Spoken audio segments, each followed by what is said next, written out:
The celestial realm is in turmoil as the heavenly bridge emerges, drawing people up from the mortal world. At this moment, a group of 5 strangers walks along the bridge connecting earth and sky. None of them share ties. Their only common thread is the hunger and poverty that bind them. The beings above, unwilling to be disturbed, try to send them back soon. The bridge itself is set to vanish. Suddenly, the relentless hunters appear. Nobody understands how this guy managed to show up first. He is Ishimaru, and his burly older brother is Kura, a deserter who barely escaped death. Because of his betrayal, Ishimaru seeks to harm the group's youngsters. Even Kura, desperate, draws his sword to confront them, but the younger brother trembles so fiercely that rescue seems impossible. Ishimaru sneers with contempt, but before he can strike, Princess Sakura bursts onto the scene. She's just drunk a few jars of sake, clearly buzzed, and casually tells them to keep fighting while she watches. The villain notices her fine clothes and thinks capturing her would fetch a hefty price. Complimenting her outfit, Sakura beams surprised that such a lowlife could recognize true beauty. As she revels in her own glory, Ishimaru douses her pride with a cold splash, whispering that she's nothing but a drunken mess, hardly a princess or harvest goddess. Outraged, Sakura retaliates with a flying kick, sending the scoundrel tumbling into the unknown below. After sobering up, she urges the others to move forward. The celestial realm atop the world isn't a place for earthbound souls like them, and they must leave before things worsen. The group, puzzled but thoughtful, notes this vital warning. The mist begins to fade, revealing the breathtaking paradise of the heavens. The next morning, Sakura recounts to her retainer, Tama, how she kicked that vile man away. Tama warns her against such reckless acts. This is heaven, not the mortal world, and with millions of Yato gods residing here, a princess must understand her position and avoid disgraceful antics. Sakura, however, couldn't care less, and later boasts to her friend Kokoa about the wild fun she had, proudly sharing the tale of banishing a disrespectful human. Though they are gods themselves, even they can't control the heavenly bridge, a relic crafted long ago, untouchable even by the supreme deity Kamu Isuk. At this moment, the arrival of the honored god Gilam halts their feast. The upcoming grand ceremony, a magnificent banquet, fills Sakura with joy. It represents the collective efforts of all throughout the year. Usually, Kamuyuki selects the top achiever. Sakura doesn't pay much mind since she knows she'll claim the honor. After all, she has brought the most offerings every year, including rice with exquisite fragrance pleasing the highest gods.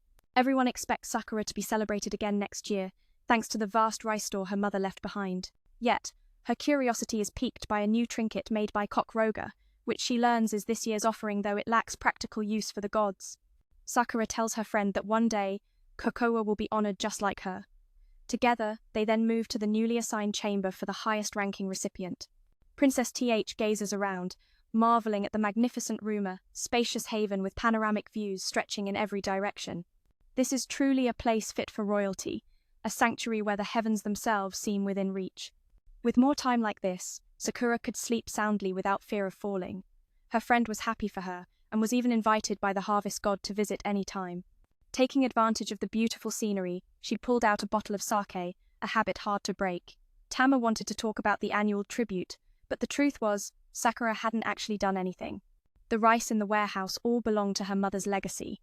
The harvest god had fulfilled her duties, unlike the current daughter who sat comfortably, enjoying the rewards without gratitude. Sakura's father was the fire god Takibi, and together they ventured to the distant Demon Island. Only by fighting for every grain could they build a rice store like this. Tama explained this so the princess would understand, but she didn't care. She claimed the property was hers by right of inheritance, and besides, her parents had all disappeared, so she could do as she pleased. Tama suggested that Sakura's rudeness came from a lack of parental love. He tried to encourage his princess to live a life of integrity like her mother, but she was already asleep. Annoyed, Sakura tossed a ball like throwing it to a dog to avoid more talk. Tama wasn't a dog, but in this form he might as well have been. Still, he reminded himself that no matter the shape, he was a spirit bound within her father's sacred sword blade, shattered and reborn as a loyal guardian. Suddenly, Kokoa's human-shaped automaton alarmed them. Intruders had breached the god's sanctuary. Without waiting for orders, it rushed to confront them. The invaders, 5 humanoid leopards. They had been warned before to turn back, but stubbornly pressed on. Immediately, they were bombarded and scattered like hunted dogs. No wonder they were creations of the god of invention, impressively efficient. One of the girls blushed with embarrassment, while Tama wondered why these intruders were here. Wasn't the princess supposed to have banished them all to the abyss? Knowing this involved him, Tama had to step in. If Lord Kamiyuki learned of this, he might unleash severe punishment. The children were cornered, nearly falling into the demon realm. Seeing the chaos threatening to erupt in the heavenly palace, Sakura used a magical cloth to approach, flaunting a cool attitude. Suddenly, the bridge collapsed, nearly trapping the 5 intruders.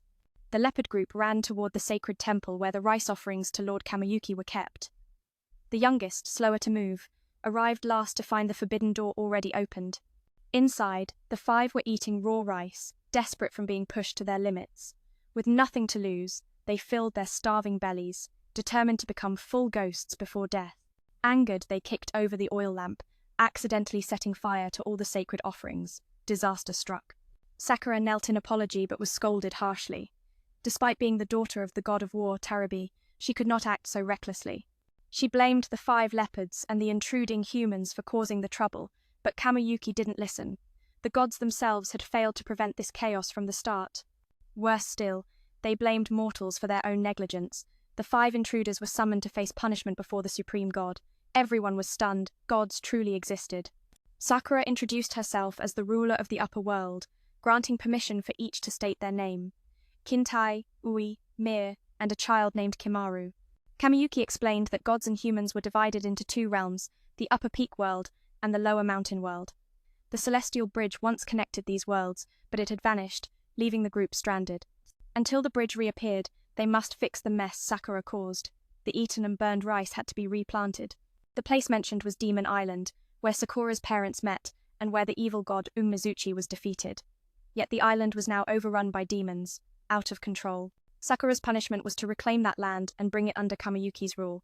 First, she needed to understand why the demons were born. She had naively thought the punishment would last only a few days, but was instead exiled from the heavenly realm until the task was complete.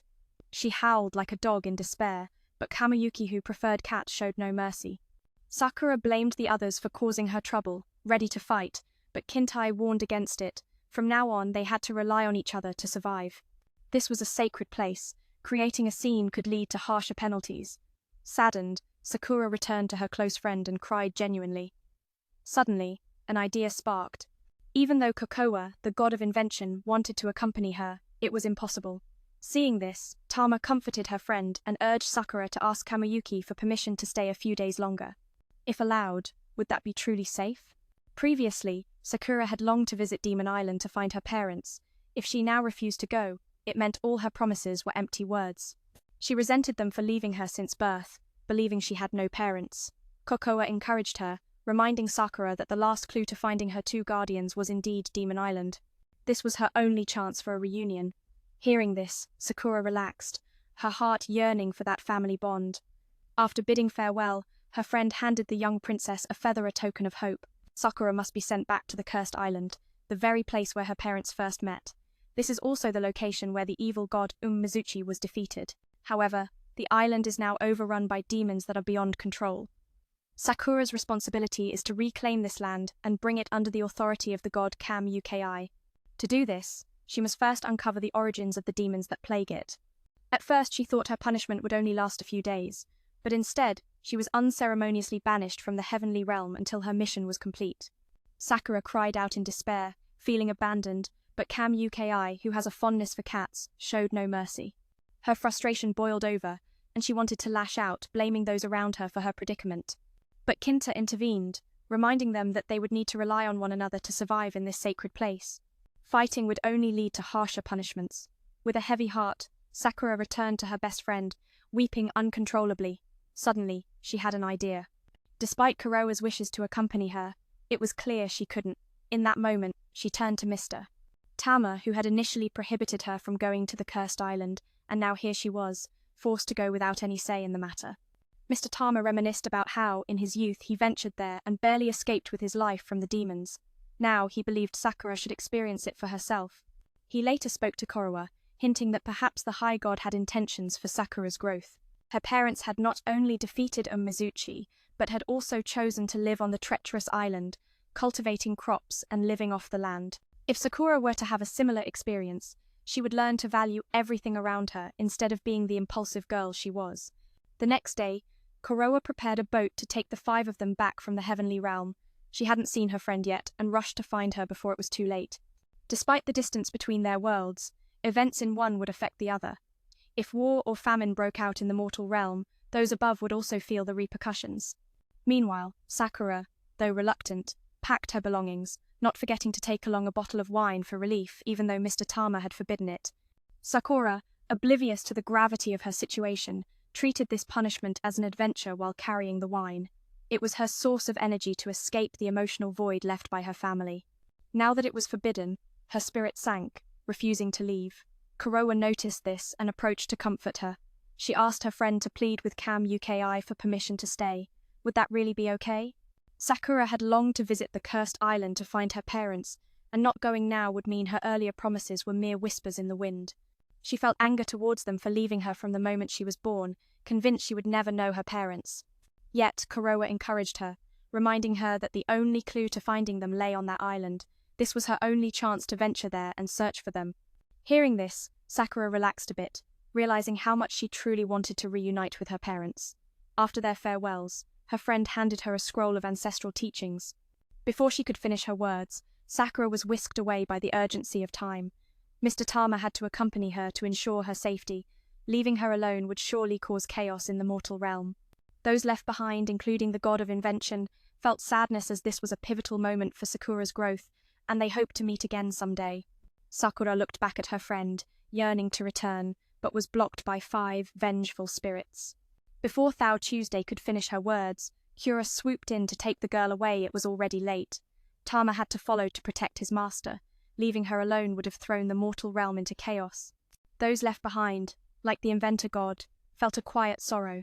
Yet this was also a chance for the other friend to grow, so they promised a future reunion. Sakura looked toward that friend, longing to return, but 5 guardians blocked the way. At this moment, the light of wisdom illuminated the vast ocean ahead, the very path they were about to embark on. Their journey would be known as the Princess and the Island of Destiny. As the light illuminated the vast ocean, they steered toward their destination, embarking on a journey aptly named the Princess and the Island of Fate. Approaching the cursed island, the Sukuna group was met with a fierce storm that barred their return to the heavenly ferry. Fortunately, the island came into view, and they rowed with all their might, urging the princess to be aware of the dangers that lay ahead. Understanding this, Sukuna resolved to head there. Acting haughty, she ordered the human group to move first. The kids trembled after all. This was a demon island. As their divine friend, she had to protect them, not let them become bait. Hearing this, Kura was teased as a dad and told to lead the way, but he wasn't their dad, so the oldest took the lead instead. Kura confessed the group had only known each other for a month, and surprisingly, his closest bond was with little Karu. Despite his size, Kura had no real fighting skills. She was the one to run if trouble came, not fight. Sukuna was exasperated but amused by his self-deprecation. Tama then transformed back into the shape of a broken sword for the princess to wield.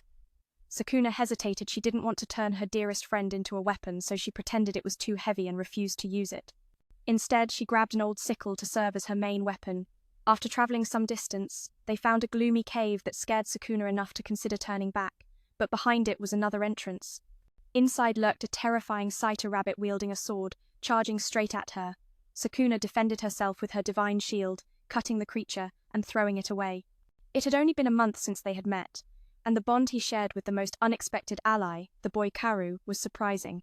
This towering brother had no martial arts skills to speak of, and it was wise to mention it, just in case he needed to run instead of fight. Hearing this, Sukuna felt a wave of frustration. This guy was all smiles but little else. Tamama transformed into a broken sword for the princess, should she need a weapon, though she pretended it was too heavy to wield, opting instead for an old sickle she found. As they traveled a bit further, they stumbled upon a dark cave that sent shivers down Sukuna's spine, making him want to turn back.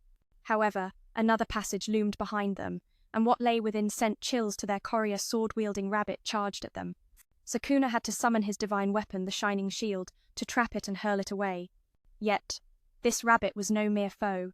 It was immensely powerful, and soon more rabbits appeared, each wielding weapons as they launched a coordinated attack. Sukuna managed to intercept an arrow aimed at him, using a silk thread to pull the archer down, but was soon overwhelmed by the others. Although her technique was a bit clumsy, she was still the daughter of the war god, carrying the brave blood of her father. If only she had inherited her mother's spirit too, she could show everyone the stark difference between mortals and gods.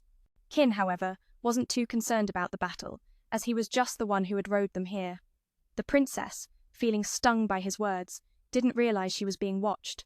Tamama advised her to stay calm, noting that the boy must have been thrown into this mess unexpectedly. Sakuna had been around long enough not to let childish antics bother him. With a newfound sense of peace, she was about to move on when they were attacked by someone who mistook them for demons. This warrior believed Sakuna was affiliated with a rival clan, just as the cave began to tremble ominously, prompting them to flee. They quickly inquired about the identity of their assailant, who in turn questioned why they had come to this cursed place. Tamama revealed that this pass was enchanted with an illusion spell, that only those who had previously traversed it could escape. The appearance of this stranger helped the otter recognize him as the fabled sword of Lord Karibu. Naturally, he remembered his old friend Asumo, and since they were acquainted, neither party made a move against the other. They attacked out of misunderstanding, mistaking them for demons. This warrior thought Sakuna was someone from a certain fan clan. Just as the cave began to collapse, everyone rushed out, questioning who the other was. He asked back why they were here. Then Tama stepped forward, explaining that this mountain pass was cursed with illusions only those who had suffered or traveled through here could escape. Tama's sudden appearance was a beacon of hope. His presence helped Otter realize this wasn't just any sword, it was the sacred blade of Lord Karibe himself, and of course he remembered his old friend Asumo. Though familiar, neither could bring themselves to fight. Asumo's tribe had lived on the island long before the demons invaded. Alongside gods Johan and Takibi, they had driven off the invaders and defeated the evil dragon Umzuchi. He knew Sakuna was the daughter of those gods. Looking closer, he saw she truly bore their likeness. Soon, they were led to the house once belonging to Sakuna's parents. Though abandoned for years, it remained intact, lovingly cared for by Asumo, who was indebted to her parents. Before Sakuna could explore, the others barged in. Tama thanked his friend and offered the house to the princess, who needed a home. Asumo didn't hesitate to leave, warning that demons had grown rampant lately. If anyone needed help, he'd still come to their aid. The little gods scolded the intruders for their disrespect, but they ignored him, searching for anything useful. They found nothing until they descended to the storage room, discovering farming tools inside. Outside, traces of rice cultivation marked the land. This was likely where the sacred rice grains offered to the supreme god were grown. Sadly, none remained no food to eat. Tama suggested hunting, otherwise they would starve. Only Sakuna possessed the skill to hunt, but she refused. Why should a god be reduced to foraging like a mortal? Tama insisted it was her duty, leaving her frustrated. Little Yuyi thought that, to survive here long-term, they needed seeds to plant. By sheer luck, Asumo carried a bag of rice seeds, a treasure he had kept hoping to one day cultivate rice again. The situation was slightly better now, so Sakuna ventured out to hunt, determined to find food and keep everyone alive before uncovering the demon's origins to warn the god Kamuki. That night, they survived on a few handfuls of wild greens, barely enough to live on. The cold made edible plants scarce. Although reluctant, Sakuna ate to maintain her strength. For this group, every bite was precious. War and famine had made even the smallest meal a blessing. Backstory revealed Kura was once a bandit, yet poor and starving because he vowed never to rob women or children. Sakuna wondered why they had banded together. The answer involved Ishimaru, the mountain bandit she had tossed down to the mortal realm. He had tried to sell these people, but their leader stopped him and was killed by Ishimaru in return. That day, Asumo freed these captives to save himself but was chased by Ishimaru to the heavenly bridge until Sakuna, drunk, rescued him. The slain leader was Kimaru's father, which is why Asumo took in the poor boy. Witnessing his father's death had shocked Kimaru into losing his voice, leaving only cries. Understanding their hardship, Sakuna steeled herself and moved on, vowing as a god she would not let the demons win. From tomorrow, she promised to bring food to feed them. Lying in a corner, she pondered her plan, earning Tama's praise for her wisdom. The others felt reassured. At dawn, Sakuna saw Kura, born to be a soldier but passionate about farming. Yuyi came to send off the little goddess, wishing her success failure meant everyone would starve. She also went along. As an adult, she knew more edible plants. She was curious about the outside world. Sakuna forbade it, warning that demons lurked outside, ready to devour anyone unfortunate enough to be caught. Confident, Sakuna believed she would complete the mission given by Kami Hisuki. Tama cautioned her not to be overconfident without resources. Sakuna thought that if the demons they met before were easy to handle, it wasn't true for all. Demons came in many terrifying forms, not just the rabbit-like ones they had defeated. She soon encountered a massive, furious demon whose destructive power was immense. Anyone else meeting it would be doomed. Sakuna dodged with agile grace, then blindfolded the beast, striking it hundreds of times with her wind mastery technique. This demon, resembling a giant boar, was slain and its meat brought home as food. Returning in the afternoon, she found the group arguing. Kura cried over mistakes he made, dropping most of their precious seeds. Kimaru scolded him harshly. She urged calm, reminding them they must rely on each other, not quarrel, and find solutions. Yui revealed that Kura's clumsiness had nearly washed away their seeds, an issue critical for their survival. Only a handful of seeds remained for the first planting. This mistake came from Kura's ignorance, trying to soak the seeds as others did, but the water swept them away. He apologized, feeling useless unable to farm or fight. Sakuna scolded him to be quiet, joking about cutting him open to atone. Kimaru supported the idea, thinking Kura could eat for 5. She stopped them, reminding everyone that mistakes are human. This was a serious matter, as they needed those seeds to plant their first crops. In his hands was only a small handful, a meager consolation. The mishap had occurred because he had imitated others soaking the seeds, only to realize too late that he had let the current wash them all away. Kura could only apologize for his uselessness. He knew nothing of swordsmanship or farming. Seeing him cry was quite a sight, and Sakuna scolded him to be quiet, even joking about cutting open his belly to make amends. Kin supported this rather gruesome idea, thinking the brother had the appetite of 5 people. The sister chastised him, reminding him not to say hurtful things. Everyone makes mistakes.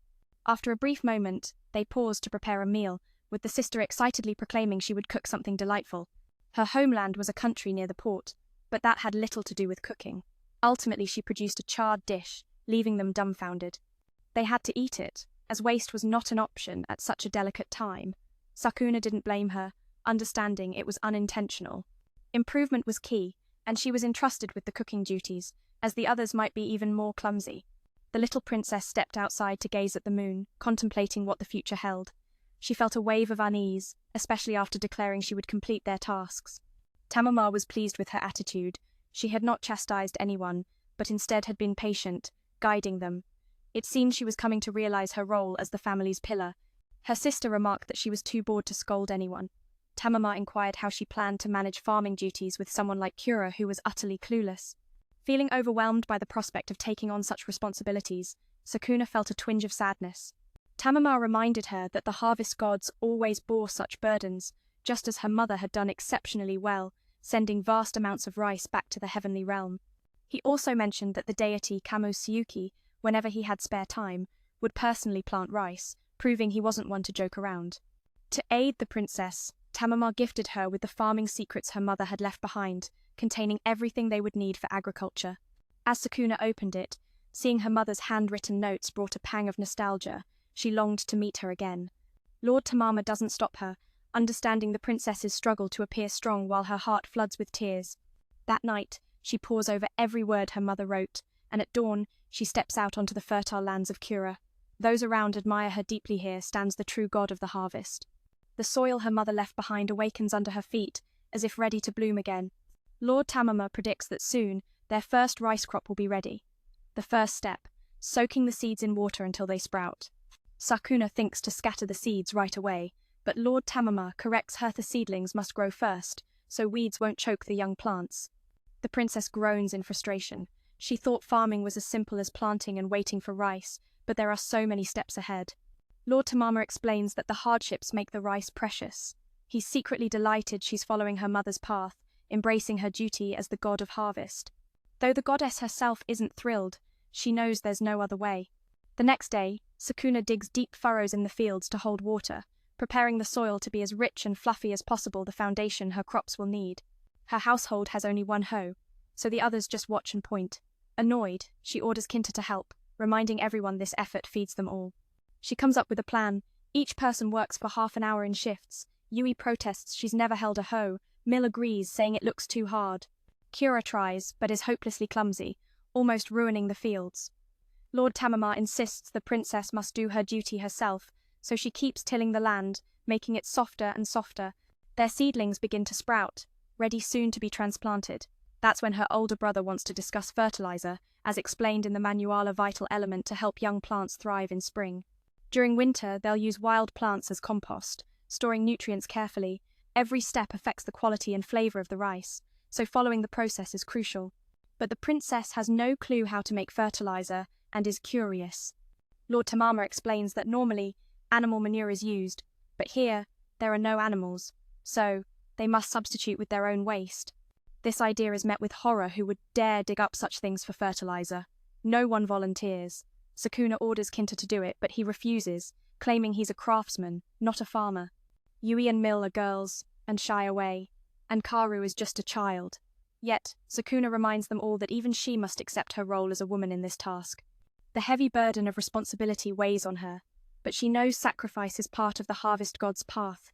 Through toil, doubt, and awkward moments, Sukuna's journey on the fertile soil of Kura becomes more than farming. It's a spiritual awakening, a tribute to her mother's legacy, and a testament to the strength found in embracing one's destiny. The little girl, Tama, though a goddess, was unlike any other. Her divine presence set her apart. Meanwhile, the other guy lurking outside only fueled her frustration. Thankfully, her older brother Kura stepped in to handle the situation, a last-ditch move, no doubt. Though not the wisest plan, Sukuna figured transporting the harvest to the compost pit was simple enough to pull off. But just then, a shout pierced the air. It was his voice, frantic and panicked, covered in dung, terrifying everyone into a frenzy. They had to hold the doors tight, or else the stink would ruin the whole house. In the end, the composting was left to our girl. Nearby, Kinta cracked a few jokes before eyeing the rice seedlings that Yu adored. But every time she tried to talk, that annoying guy would just walk away, refusing to join the conversation. That evening, Mia's cooking failed again, leaving Sukuna feeling defeated. Their meat supplies were running out, and soon they'd need to find hunters old enough to track prey. On this demon island, only the harvest goddess fit the bill. Kinta criticized the adults as useless, while he himself hadn't lifted a finger. Our girl warned him to watch his tone. He shrugged, saying he just avoided trouble by not forcing himself into tasks. Sukuna couldn't help but cry, feeling less clever than a child. That night, Sukuna read a book Kokoa had given her, thinking wistfully about her friend. If only she were here, everything would be so much easier. Outside, the big brother was up to something, even calling Asumo for help. The next morning, he took charge of ploughing the fields and filling the paddies with water, delighting everyone. In no time, their field was ready for planting. The rice seedlings had grown enough to start transplanting, so Sukuna dove right in. Her notes said to handle the seedlings as gently as a pen, planting them just 2 finger widths deep. After a few tries, she got the hang of it. Tama believed these rice plants would yield the sweetest grains grown by the harvest goddess herself, the very heart of the Yato tribe. Eating the fruits of her own labor would fuel Sukuna's strength. Once her power grew, they'd no longer fear the demons haunting them. When the day came to return to the heavenly realm, Sukuna's spirits soared, speeding up their work. Within days, their food worries eased. The harvest goddess even brought back some meat, while the group watched Kura weed the fields to help the rice thrive. True to form, Kura's efforts seemed clumsy, but luckily he avoided stepping on the crops. Their land was rich with nutrients, causing weeds to sprout rapidly. They thought tonight they'd feast on meat, but Noth's evening meal was still just plant-based cakes. The precious meat had turned to ash, and with Kamaru's constant crying, Sukuna had to soothe the boy. Who could understand the pain of struggling so hard for a morsel of meat, wanting to rage but forced to endure as a goddess? She promised next time, if things got tough, to speak up. She wouldn't eat but would care for the seedlings herself. She longed for the day Kamaru would grow enough to share their first full meal. Gods may endure more than humans, but daily labor was taking its toll, leaving Sukuna's back aching. The others discussed the year's harvest obviously. With so few seedlings, the first crop wouldn't fill their bellies. Tama warned the princess not to get her hopes up, or she'd only be crushed again. If lucky, their rice would last a few days. If they could bear the hardship of waiting through another season, next year they'd have enough to eat and wear. But in the meantime, the harvest goddess had to shoulder everything. When asked how long it would take to see results and grow stronger, they guessed about 10 years, a short span for a god. Yet, to work tirelessly every day was a different story. Feeling she had done all she could without success, Sukuna stormed off, angry and wanting to return to the heavens. But the night was dark and frightening, leaving her no choice but to come back. The others brought gifts to soothe her. Kinta sharpened her sickle, Yu crafted a hat to shield her from sun and rain, and Mia brought smoked venison to lighten her mood. By morning, they took the princess to see another old rice field once cultivated by her mother and the Asumo tribe. Katura had already negotiated with a beast friend to borrow this larger field, promising faster growth. If one plot took 10 years, this expanded land could cut that time significantly. Plus, the Asumo tribe gifted them rice seeds to plant, promising a busy season ahead. To avoid spoiling her plans, everyone kept this quiet until everything was set. Within days, all were familiar with transplanting.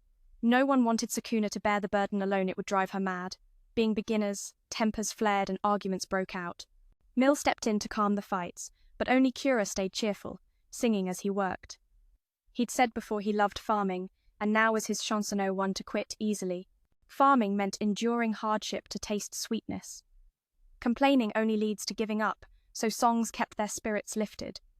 Surprisingly, even in Kinta's homeland, they used the exact same song. United in song, everyone worked fervently. About a month later, their rice started to grow strong, easing much of their labor. At this stage, their main concern was pests, so they introduced creatures like spiders and toads into the fields to hunt insects. Farming required creativity, not just human strength, but nature's help too. Meanwhile, the three children learned from their sister, though Kinta lost interest and wandered off, and Yu refused to hear stories about the gods. She fancied herself the star of the tale, only to find she wasn't even considered a deity, infuriating Kinta. Not only that, but the Asumo clan provided them with rice seeds for planting, which meant there would soon be a mountain of work ahead. Afraid of ruining her endeavor, they kept quiet until everything was in order. Days later, everyone had adjusted to rice planting, eagerly helping because leaving Sukuna to manage alone would surely drive her mad. As this was their first time, tensions ran high as they quarreled amongst themselves. Mill intervened to mediate, while Kura remained upbeat, singing as he planted, much to everyone's surprise. Just as he had mentioned earlier, he loved farming and wasn't about to give up easily. Agriculture required perseverance. Only after enduring trials could one savor the sweet rewards. Complaining would only lead to discouragement, and thus the song emerged to uplift the spirits of farmers. Surprisingly, despite their different backgrounds, the song used in Kinta was identical, which boosted everyone's morale. Together, they sang and worked fervently. About a month later, their rice began to thrive, significantly easing their workload at this stage. Their primary concern shifted to protecting the crops from pests, so they would place spiders and frogs in the fields to catch insects. Farming also required creativity. It wasn't just about human effort, but also leveraging nature's strength. As for the three young ones, they were taught by their older sister, although Kin had little interest and wandered off. Yu was the same, uninterested in her sister's tales of the war god Sukuna, thinking he was the hero of the story when in truth he couldn't even be considered a deity anymore. They joked, thinking she was a man, but she turned out to be a goddess. In her land, they call her an angel, instead of a god, something true in the Western world. She hails from a place called Ventania, a land rich in ports and thriving homes, unlike here where they mostly build with stone. Originally, she traveled with a missionary to spread the teachings of the Lord across the world. Regrettably, he passed away on their journey, leaving her dream of spreading the word unfulfilled. What I can say is truly miraculous. I imagine if I could return one day, I'd share or write it all down in a story. That's why she's always curious about everything around her, eager to learn. Meanwhile, Kinta constantly displays his boredom, wandering off mid-conversation. Sukuna asked Yu what was going on, wondering if he was upset, but she said nothing. The rice goddess noticed that the jar of frog oil she had found had vanished, leading to the discovery that Kinta took it to upgrade his tools. He had seen the shiny, beautiful things belonging to the Beast Clan's elder and wanted to try it out. Little did he know, pouring oil directly into the fire caused it to blaze fiercely, almost burning him badly. However, when scolded, he didn't seem to care. Mill had already prepared some water to soothe his wounds. Cooking was a challenge, but she could create medicine, thanks to her extensive reading. She emphasized that learning was vital to her, which is why she longed to see more of this magical world. For now, unable to return, she wanted to explore beyond their immediate surroundings, but Sukuna disapproved, claiming it was reckless with so many dangers nearby. Yu was asked what he did to cause such disappointment. He didn't say much at first, but when asked about the frog oil jar he had taken, it turned out Kinta had used it to upgrade his tools. After seeing his elder brother's clan beast's gear shining so brightly, he wanted to try too, but foolishly he poured the oil directly into the fire, causing a blazing inferno that almost burned him badly. Yet, when scolded, he barely cared. Meanwhile, Mill gently applied some water to soothe the wound. Cooking was tough, but she could still make medicine thanks to her extensive reading. She said learning was vital to her, and she longed to see more of the divine world. Since returning there was not an option yet, she wanted to explore beyond their current boundaries. Sukuna forbade it, calling it reckless, especially with so many demons lurking nearby. Lord Tama brought good news. The number of demons around had noticeably decreased, thanks to the princess and Asumo's tireless efforts to hunt them down. Within the mountain pass where they lived, safety was still assured. They could fish and gather other supplies. The divine farmer thought that if things stayed this way, he wouldn't need to struggle daily for food, but could instead focus on discovering the demon's origins, as instructed by the supreme god. Katura worried about the rice fields. If neglected, they could suffer. With manpower lacking, something had to be done. Knowing this, Sukuna had already sought help from a beast friend, hoping for support, but was refused since he had enough provisions. Lord Tama asked about Asumo's team, learning they had all left the island, leaving him alone. It was surprising how one person could guard the entire area. This was a necessity. In the past, they had fought with the predecessor of Lord Cam Uki to protect the island. Surely they wouldn't let it fall into demon hands now. That would be a disgrace. Kinta overheard their conversation. The next day, an idea arose to seek help from the barfish, spotted recently in a nearby stream. Maybe they could be persuaded to assist. Hearing this, Mill was excited since barfish were yokai. She invited Kinta along, but he wanted to stay home. Yu Yi, worried about his injury, stayed too but was shooed away. She asked if they needed anything and promised to bring it back. Seeing this, Sukuna thought the two were falling in love. After leaving the boundary of their barrier, their home vanished from sight. Demons couldn't approach where they couldn't see. Outside, they found fascinating plants. Mill couldn't miss the chance to document everything. Back home, Kinta was on watch when he heard training sounds and hurried over. He noticed Asumo's weapons and asked if he could craft something similar. Asumo could only make kitchen knives but was willing to teach the boy a bit, which delighted him. Meanwhile, the group reached the nearest stream. The water was refreshingly cool and delicious, teeming with fish to catch. Sakuna assigned the others to gather food while he went to negotiate with the barfish. He asked if the divine farmer came here daily to fight demons, and learned it was true. They expressed their gratitude, making Mill proud, joking that they finally recognized her greatness. Ui was busy searching for iron ore, as Kinta requested. Nearby was another barfish, so they tried to communicate. Ui surprisingly understood its language and relayed this to everyone. Lord Tama shared more information. Content continues beyond provided subtitles. Content continues beyond provided subtitles. The Cabbafish is also a god in this mountaintop world, so when the princess greeted and introduced herself, the younger sister was initially gentle and friendly. But when Mia called her a monster, panic erupted. She screamed for backup. Then, stones started flying around, thrown at them, leaving everyone baffled. The younger sister explained that they saw us as enemies and wanted to chase us away. Seeing the danger, they reluctantly retreated. Back home, Ui was injured. Kinta checked on her and apologized for not finding iron for him. The older sister seemed to understand why the Cabbafish had gotten angry because of her. Yu Yi recounted what they said about the older sister's blue eyes. They feared being eaten, so they chased her off. Mia was often pelted with stones for being an outsider, especially in Yato's land, which made her a bit sad. The next day, heavy rain forced them to go out in pairs and avoid angering the Cabbafish. Kinta was busy with his apprenticeship. They followed him and saw him searching for iron. Ui was feeling better and held no grudge against the older sister. Despite her youth, she was remarkably understanding. Suddenly, Kaimaru carried an injured Cabbafish on his back. Seeing this, Mia tended to its wounds, but it only scared the fish more. She had no choice but to step outside, where Kaimaru was yelling as if trying to say something. The older sister still wanted to understand why they hated her. Meanwhile, the other group was by a stream trying to talk when Ui rushed over. Together they returned to check if everything was okay, but Mia and the Cabbafish were missing. Kaimaru dashed back, holding the younger sister's necklace, causing everyone to worry. Sukuna was taken to a cave, but no one was there. Worse, a giant demon with glowing blue eyes suddenly attacked. Its massive, powerful body made things tough. Mia and the Cabbafish were there, attacked by the demon. The fear of the blue color made sensate was due to their kin being eaten by the Cabbafish. Mia got hit, and everyone thought she'd be next, but she surprised them all with her kindness. The little princess lunged into battle, though she couldn't defeat the demon immediately. The demon charged to devour the Cabbafish, but Mia shielded everyone by becoming the bait, making Sukuna worry. Luckily, Mia dodged the attack and even poisoned the demon, which writhed in pain. At that moment, Shenong stepped in, delivering the finishing blow and defeating the demon. After this ordeal, the 7 Cabbafish grew to admire the younger sister for standing up to protect them. They agreed to help with work, making life easier. Suddenly, Kinta acted oddly. He knelt before Sukuna, scaring her. Usually like cats and dogs, today he was bowing. He talked about wanting to craft a sickle and other tools but lacked resources. After some time, they completed the forge for Kinta. Though it took a while, Sukuna relented to his pleading and helped. Kinta immediately dove into work without even a thank you. Ui came to check on him but was shooed away to avoid distractions. The kind younger sister didn't blame anyone and only wished the best for Kinta. Outside, the two girls chatted about Kinta's usual coldness. Ui volunteered for this arrangement, so she didn't complain. Recently, because of building the forge, Sukuna hadn't noticed the drying fields and grew worried. Kira calmly explained that drying was intentional to help the rice roots grip the earth stronger before water was pumped back in.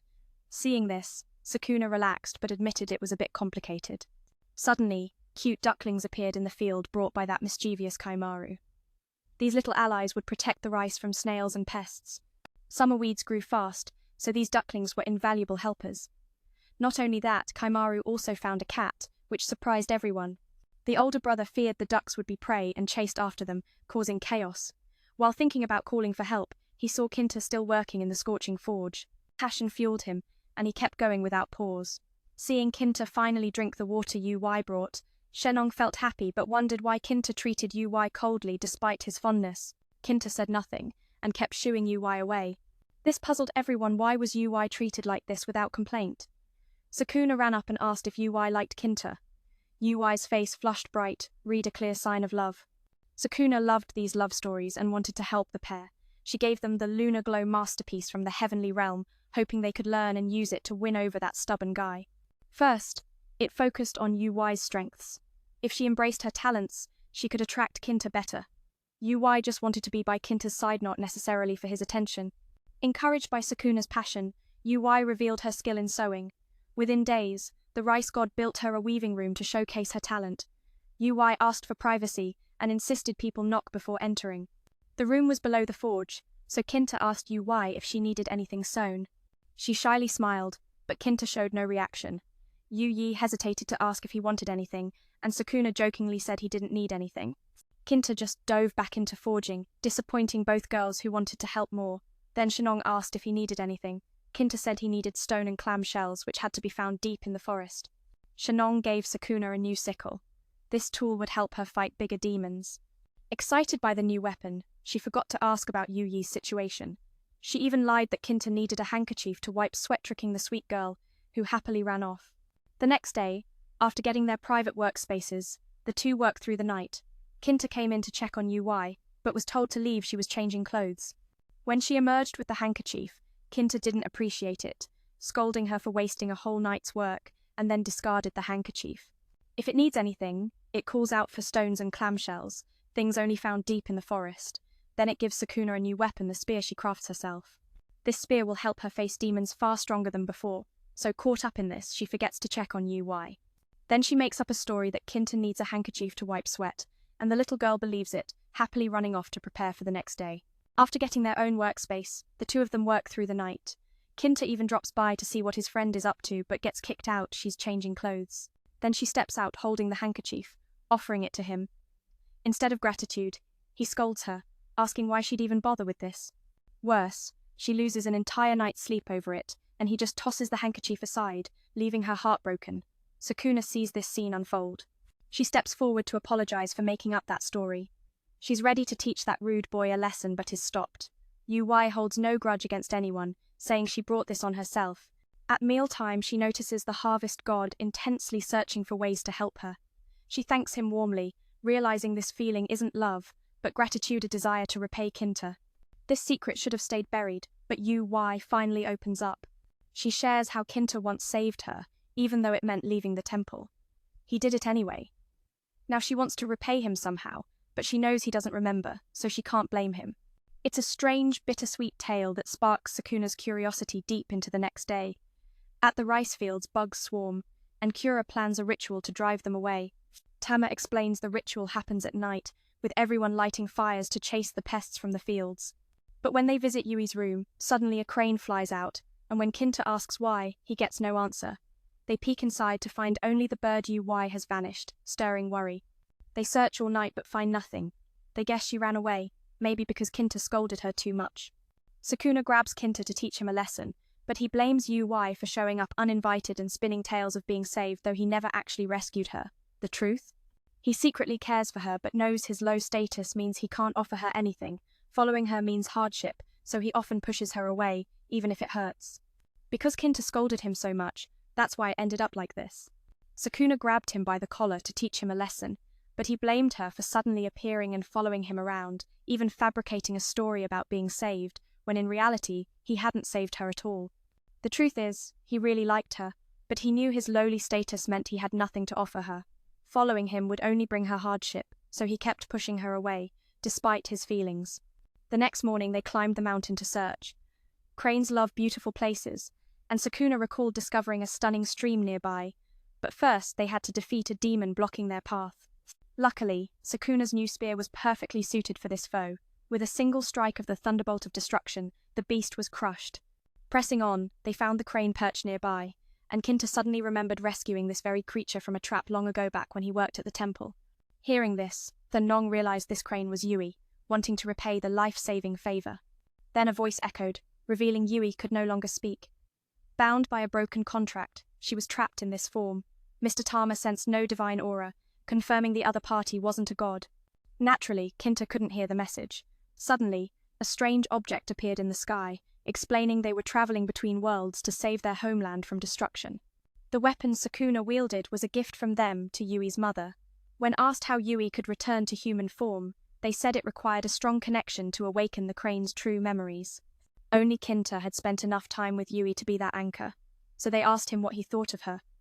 If he didn't speak, Yui could never transform back. Kinta shared how meeting her changed him, how being with her brought him peace for the first time, making him grateful for his life and their friendship. Yet nothing happened immediately, so Sukuna believed something tangible was needed to bind them together. Kinta had crafted a delicate crane-shaped pendant for Yui, inspired by her pale skin and gentle spirit just like the bird. Upon hearing this, Yui slowly regained her human form. Kinta rushed forward to embrace his dear friend and help comb her hair. Witnessing this, Sukuna realized this was Levay, no doubt about it. Returning home, they all performed the ritual to drive away pests once more. The bond between the two had healed, no longer cold or distant. The next day, the rice plants began to bloom, promising a bountiful harvest come autumn. Everything was going smoothly, filling Thanong with joy. Transitioning to a later time, their rice was ripe and Goldina sight Sukuna saw for the first time. Usually, in the celestial realm, they just ate rice from their mother without knowing its true beauty. Kura warned them not to be complacent. The final stage was vulnerable to floods and storms. If a storm struck at night, the crops could be ruined by morning, forcing them to wait an entire year for a new harvest. No additional subtitle content provided for this timestamp. This farmland holds the sweat and toil of planting rice, but the joy of harvest makes it all worthwhile. Just then, the earth trembles beneath their feet. A sudden earthquake shakes their land. Asumo mentions that the volcano nearby has been unusually active lately. Perhaps these events are connected. Meanwhile, the fishing couple spots the lively fish fleeing and rush back with urgent news. The river's waters have turned toxic, killing all the fish. Reports come in of many demons moving toward the volcano. Fear grips everyone. Could these fiends be the root of this disaster? It's not just here. Other streams suffer the same fate. They must investigate. But Sukuna Borkshi despises the volcano. She'd been there before and heard strange whispers, voices echoing, eerie and ghostly. Even as a deity, she's haunted by fear and fled, never to return. The others tease her, mocking a divine spirit scared of ghosts. She denies it, but they push her to go check it out anyway. They must, because the volcanic poison threatens their rice fields. It's a mission they can't avoid. The next day, she returns to that chilling place, darker this time, but thankfully no voices ring out. Ahead, the shadow of a demon lies defeated. But it's not alone. Bones of countless fallen creatures litter the ground. The atmosphere thickens with eerie silence, and even the rice goddess trembles. "Enough, Tamama," she pleads. She flees, only to stumble upon a colossal skeleton that instantly attacks and summons reinforcements to encircle her. Sakuna senses something off about these demons. They're different. The battle erupts but ends swiftly. Her strength overwhelms them, bolstered by Asumo's aid. He leads her away, explaining these are the bones of his clan warriors tied to a god of death. Driven by undying hatred toward demons, these spirits linger, locked in endless battle. But lately, control slipped, and someone sinister manipulates them. This desecration fuels Asumo's resolve. He'll confront the source, no matter the cost. Inspired, Sukuna pledges to aid him. This is where her parents first met, and together, they vow to protect this sacred land. Now, it's their turn to fulfill their duties. Asumo's memories flash back to battles alongside Sukuna's father fighting dragons, the breaking of the sacred sword, and how Tamama transformed. Only Takibi, the fire deity, remained unscathed, even dueling the previous Kamisuki god, asserting this island's supremacy. Asumo smiles at these memories, and Sukuna's heart swells. She's never heard these stories before, craving every detail. The next morning, they ascend straight to the volcano. Though many enemies fall, the mastermind remains hidden. Asumo honors his fallen comrades, standing before a cave exuding dangerous heat. Inside, molten lava cascades own false step means doom. Suddenly, a monstrous beast emerges, dubbed the Yellow Flame Hellfire Spirit by Tamama. This creature commands the restless bones, spitting fire as it encircles them. Asumo charges headlong, but the beast's skeleton is unyielding. Conventional attacks fail. Asumo realizes the key lies in shattering the gem embedded in its chest. The fight intensifies, but distractions from other clan warriors leave him badly wounded. Seeing this, Sukuna abandons the battle to carry her friend to safety. Back home, worry grips everyone. Asumo's condition is grave. Mill tends to his wounds, but recovery demands rest. The rice goddess cannot accept this helplessness and longs to join the fight. Asumo has always guarded their island. Had they not fought together today, he might have perished. Determined to win next time, Sukuna trains a new technique, honing energy until it can strike true. Tamama calls it the carp-leaping dragon gate, the ultimate move against the yellow flame spirits. Their hope endures. The rice harvest nears, and sustenance from their own land promises strength. Days later, the rice ripens, and harvest begins. Sukuna's excitement blooms soon. They'll taste the fruits of their labor. Yet, the work is grueling, binding sheaves, drying grains, and gathering fallen stalks. Usually, everyone pitches in, but here, she feels alone. The men just cause more trouble. After a full day's toil, exhaustion crushes. Her own person harvesting countless stalks is no small feat. By evening, the rice deity collapses, drained. With clear skies, the grains dry, and they move them to storage. A curious elder asks why the rice isn't ready yet. They explain more steps remain, husking the golden kernels from the straw. Despite the tall stalks, the yield is modest, but these grains carry the essence of earth and sky, nurtured over months. Sukuna takes on the task of pounding the rice to remove its husk, turning it into pure white grains, the prized treasure everyone eagerly awaits. Brown rice takes longer, but white rice is the dream. After much effort, they behold the shining grains. Sukuna marvels at their beauty. That night, they cook together, anticipation filling the air. Asumo's strength has improved, but battle readiness still demands time. Their cooking skills prevent disaster, and when Sukuna lifts the lid, the aroma floods the room. Her brother, Kura, tries to grab some rice, but is sternly forbidden. If he cooked, they'd starve tonight. Sharing bowls, they savor their first homegrown meal. Asumo watches, nostalgia warming him. This scene echoes past gatherings with two gods, where pure white rice amazed them all. The subtle sweetness lingers on their tongues, indescribable. So much effort birthed this moment. What joy to taste the very first bowl they created. The rice goddess sheds tears, recalling the struggles of that inaugural harvest. She now truly understands her mother's lifelong toil that yielded endless stores of racia feet no other god could match. Asumo departs, leaving Sukuna worried. He reminds her of the mission entrusted by Kamuyuki and warns her not to risk herself recklessly. The tribe will handle current troubles on their own. This bittersweet farewell lingers in the Ira, reminder that even gods must sometimes step back and trust in their kin. And so their story unfolds, a tapestry woven with hardship, courage, and hope. If you've ever felt powerless like Sukuna, take a moment to breathe, knowing that strength often grows from the smallest grain of faith. Sometimes, what we need is not just power, but the belief of someone who stands with us. Let's draw closer to the world inside us, where anime characters like Sukuna touch wounds we thought were ours alone. Amid chaos and struggle, anime becomes a sanctuary for the soul, reminding us that even in the darkest moments, a small light can guide the way. And if you were in Sukuna's place, would you choose forgiveness or revenge? Perhaps these stories aren't mere fiction, but mirrors reflecting our own battles. Thanks for walking this journey with me. The young warrior quietly expressed her gratitude to the friend who had protected the island where her parents once lived. Now was the moment to repay that kindness. Though only a remnant of bones, she sensed Asumo's reluctance to fight his comrades. Then, the spirits of the great gods Johanna and Takibi appeared, reminding him of the help he once received. Moved, he accepted the favor offered by their child, Yui. Just in time, a new battle outfit was crafted for Sukuna, empowering her for the fight ahead. Kinta also finished sharpening two deadly weapons, making it easier for the princess to strike true. Fully equipped, she arrived at the mountain peak the next day to face the monster once more. The beast awaited her return and swiftly summoned an army to fight in its stead, aiming to end the battle quickly. But Sukuna unleashed her divine technique. The carp leaps over the dragon gate. After consuming the sacred rice, her divine strength soared. With a single powerful strike, she shattered the ranks of skeletal foes surrounding the enemy. The final adversary was a monstrous rat-faced creature. Armed with her new weapons and unwavering resolve, Sukuna crushed its bones, inflicting agonizing pain. One devastating blow shattered the protective gem it guarded. Riding her momentum, Sukuna leapt high, gathering every ounce of strength to pierce the cursed gem and vanquish the fiend. In its dying breath, it cursed the demons and humans who felled it. Finally, it plunged into the molten lava below. This victory stirred the curiosity of the god of rice, who wondered who had ever managed to defeat such a foe. The next day, rain poured down nature's tears, masking the sorrow of all who came to mourn the Esumo clan village. Flowers and white rice were offered in solemn tribute. Prayers whispered for the souls of the brave warriors to find peace at last, and now they could rest easy. He also voiced heartfelt thanks to everyone. Since Sukuna vanished from the heavenly realm, Kokoa's life had grown dull and lonely. Yet, things had changed.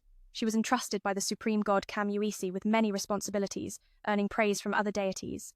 She wondered if this was a trade friends for fame. But deep inside, she had longed for such things. Then today, Kamuisi received the first letter from Sukuna, sent from the Demon Island recounting recent events. She intended to call Kokoa back to ask more. This unsettled the darker side stirring within Kokoa. Despite her new titles and domain, she feared Sukuna's shadow. Soon the goddess of agriculture returned, confirming the letter's truth. During battle with the demon lord Hoang Tuyen Hoa Sanlin, he had spoken of humans, linking the surge of demons to mankind. Though no conclusion was reached, Lord Tam-Ma trusted this possibility. Kamuisi speculated the root cause might be the famine plaguing the villagers at the mountain's base.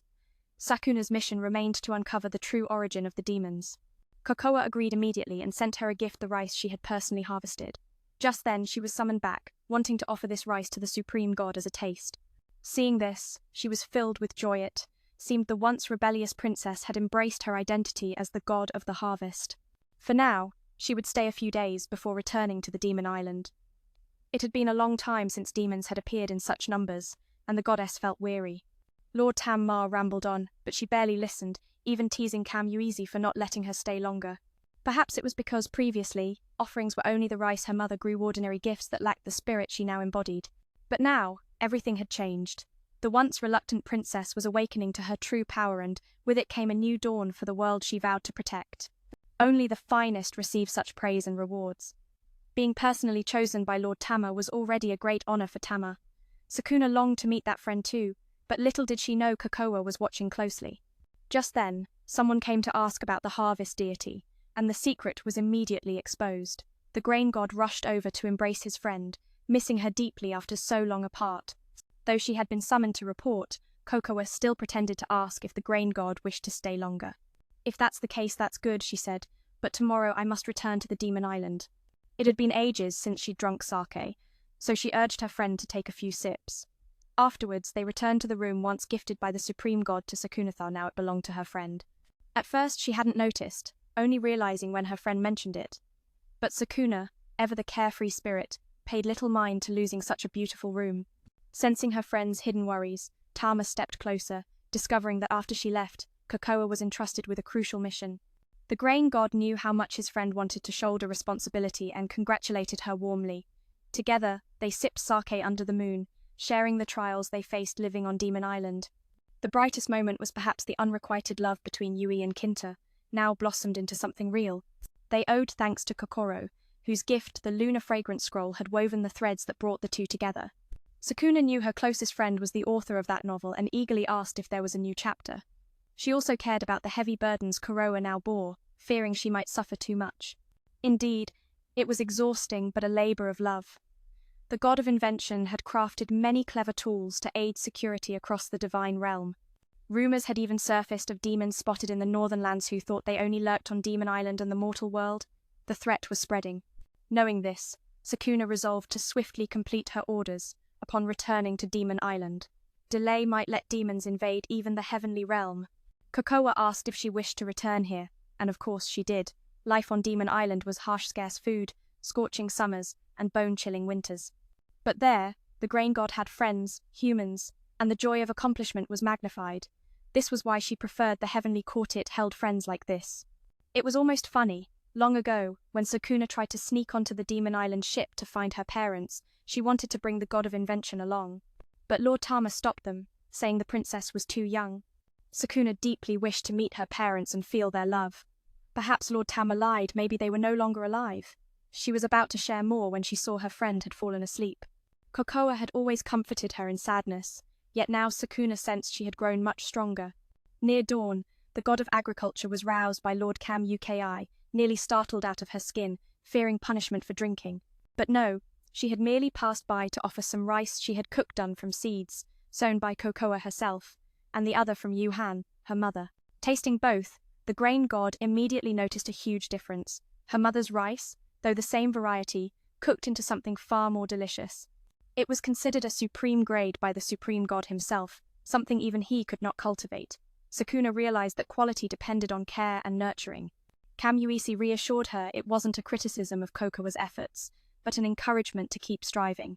Eager to see what rice the grain god would bring next time, Sukuna silently pondered why the same field and seeds produced such different results. Could it be fertilizer, water quality, or perhaps the timing of harvest?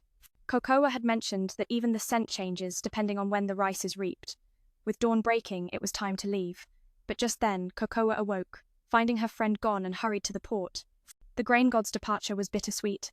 She promised to work hard to produce even better rice worthy of her title, and to let Cocoa taste it. On Demon Island, winter's chill bit deeply.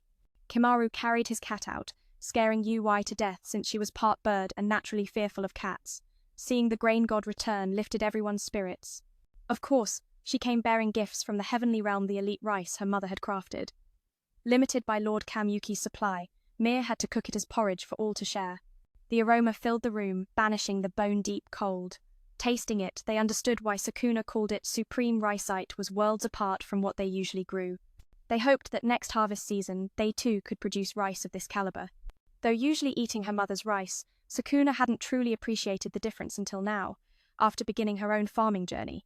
Her elder brother Kasura was moved to tears, calling it divine rice, something only dreamed of.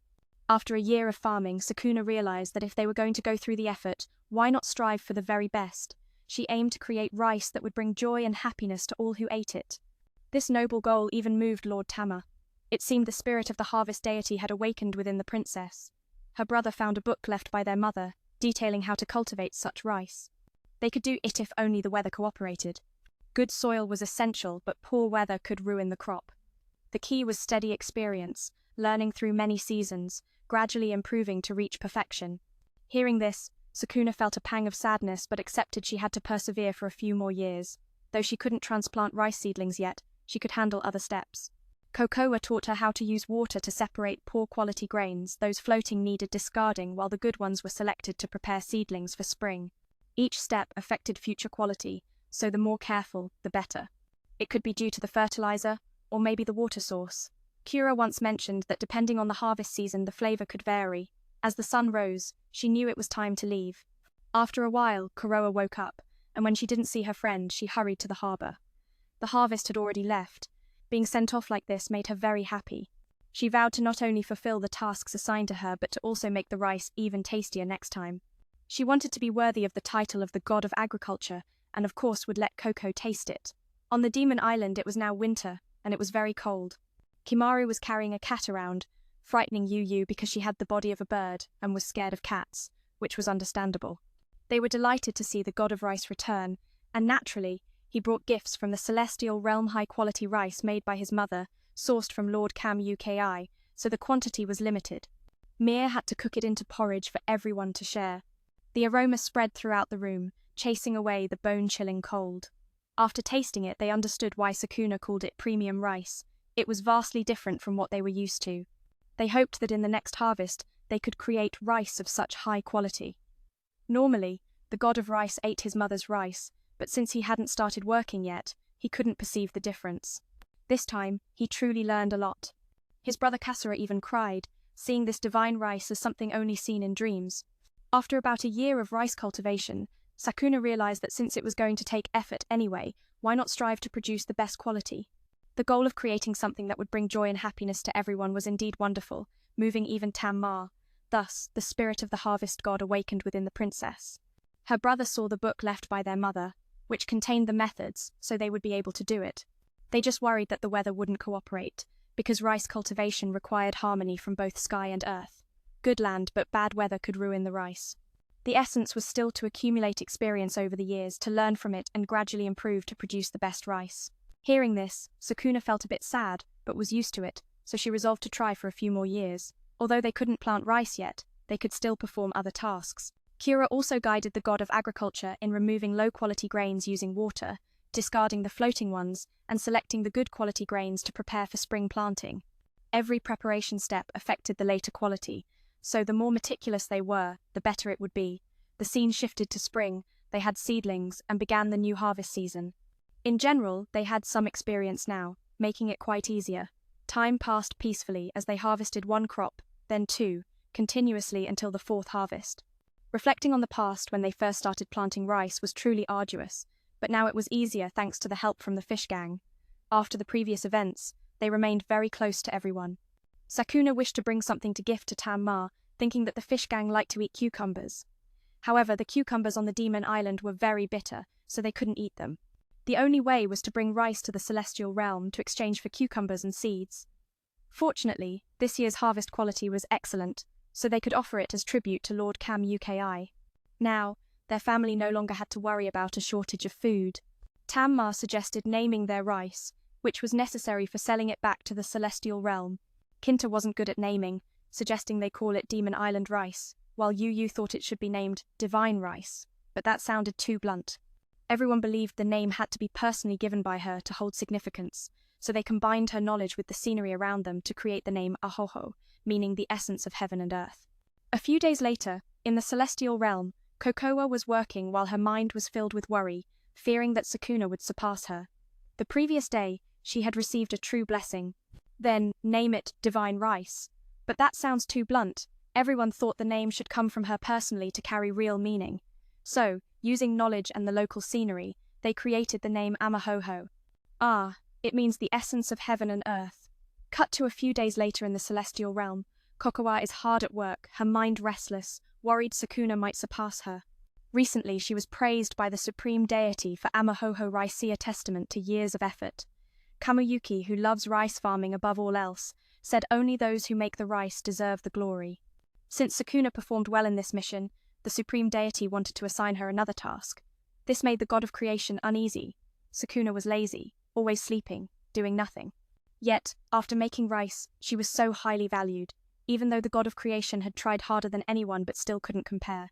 Kokoa thought she should also try rice farming. Suddenly, a demon appeared, seemingly sensing her thoughts, and brought some rice grains.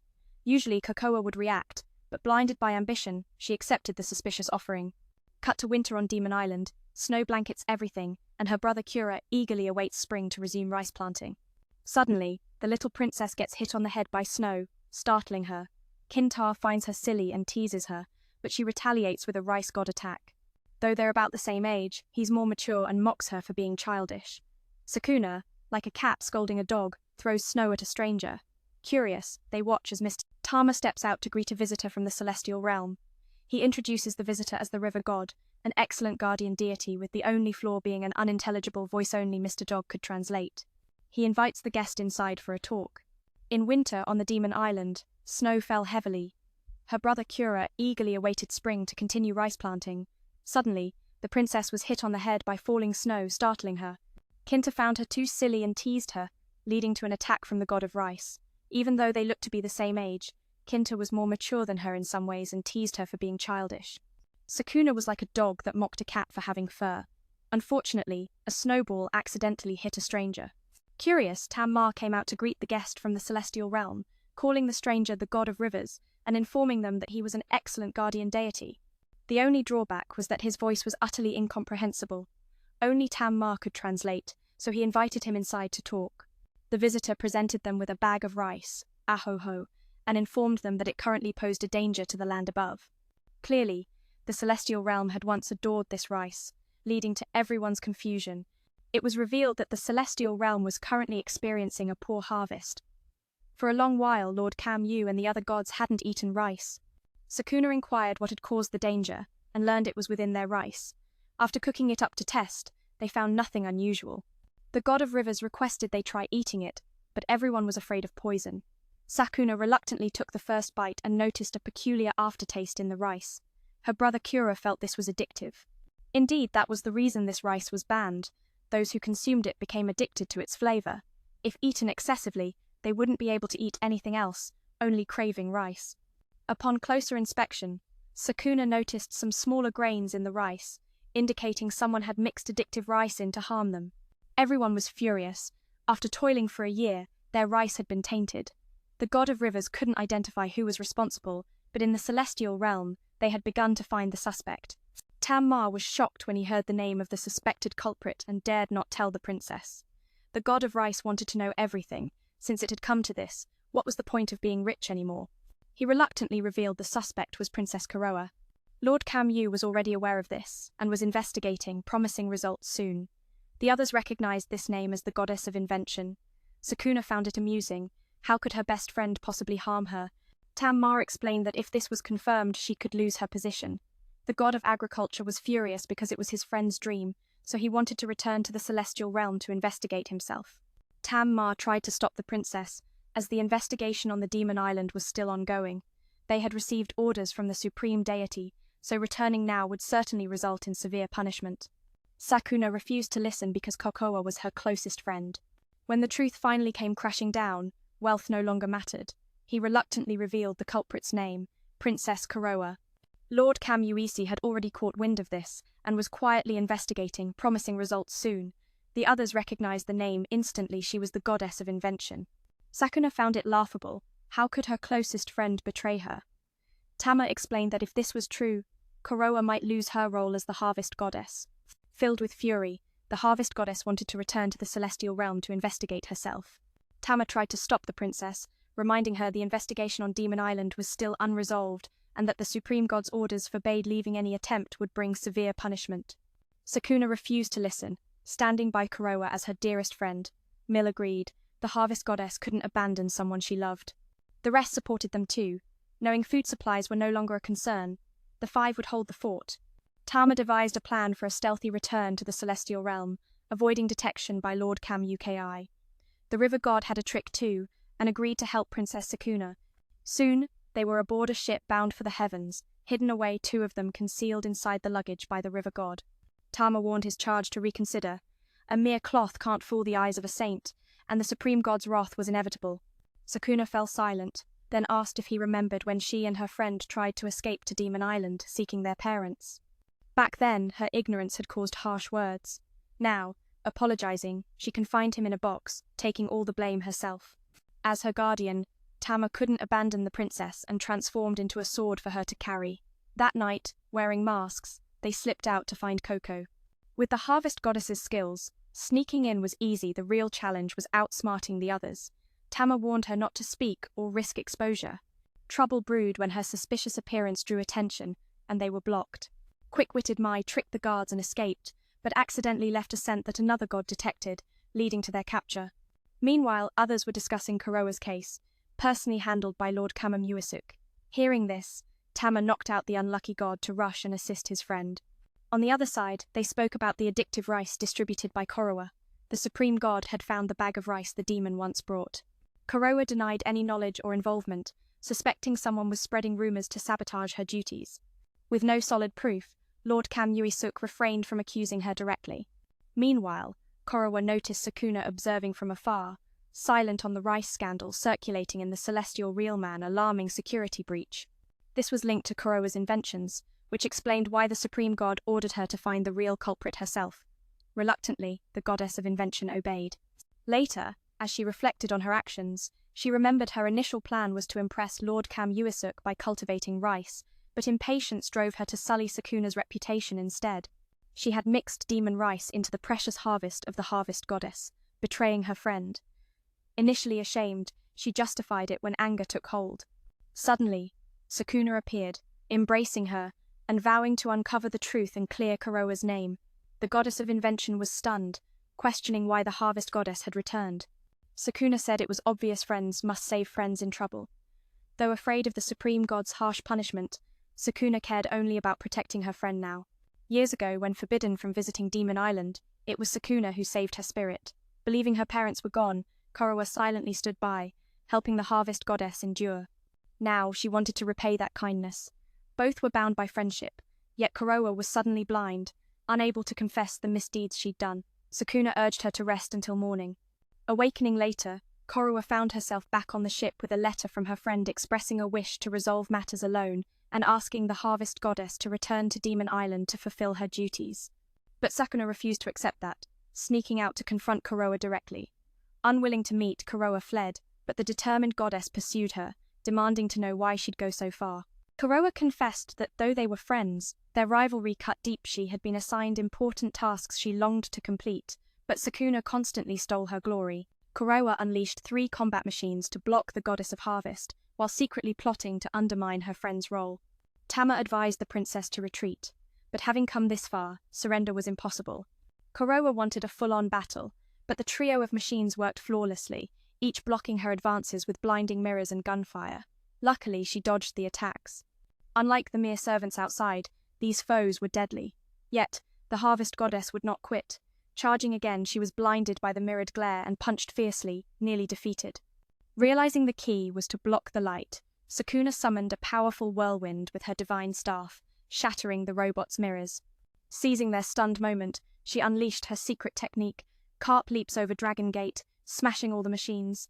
Later, the 2 friends reunited at the rice warehouse, and Korua finally confessed her deeds.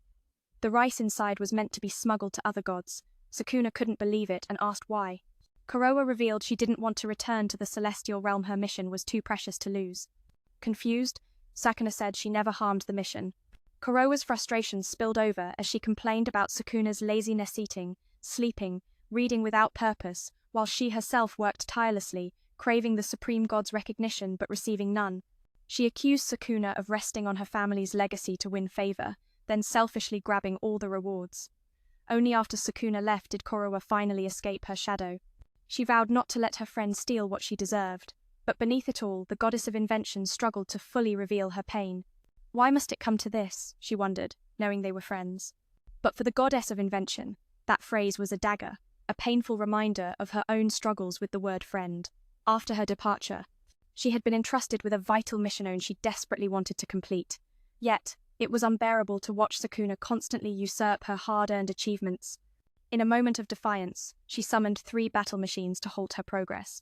Her friend was playing for keeps, leaving the goddess of agriculture sidelined. Tama advised the princess to retreat, but how could she turn back now? Fueled by determination, she faced off against the soldiers, but the trio's synergy was formidable. Each time she tried to advance, the mirror-wielding soldier blinded her, while another fired shots that barely missed. Despite the odds, she dodged their attacks, unlike the clumsy foot soldiers around her. Refusing to back down, the goddess charged forth once more, only to be dazzled by the blinding mirror. The outcome was Dairesh was struck by the remaining soldier. The key to victory was clear. She had to prevent the light from shining. With newfound clarity, Sakuna unleashed a whirlwind using her scythe, shattering the robot's mirror just as they were caught off guard. Seizing the moment, she dashed in, employing her legendary technique, the carp leaping over the Dragon Gate, sending the soldiers flying. Moments later, she reunited with her friend in the grain store, where Kokoa confessed her true intentions. She intended to smuggle the rice out for the other deities. Sakuna was incredulous and, upon inquiring, learned that Kokoa didn't want her to return to the divine realm. She had fought hard for this mission and could not let it slip away. Sakuna was mystified, unable to grasp how she could threaten Kokoa's mission. In that moment, Kokoa unveiled her frustrations, recounting the flaws of her friend, how she would either eat, sleep, or lose herself in books, living a life devoid of purpose, unlike Kokoa, who tirelessly sought the supreme deity's approval, only to find herself unrecognized. She accused Sakuna of coasting on her family's legacy, hoarding the importance and attention, while she had finally stepped out of that looming shadow. Determined not to let Sakuna take away what she deserved, Kokoa realized her friend's underlying motivations. In a moment of chaos, she accidentally knocked over an oil lamp, igniting a fierce blaze.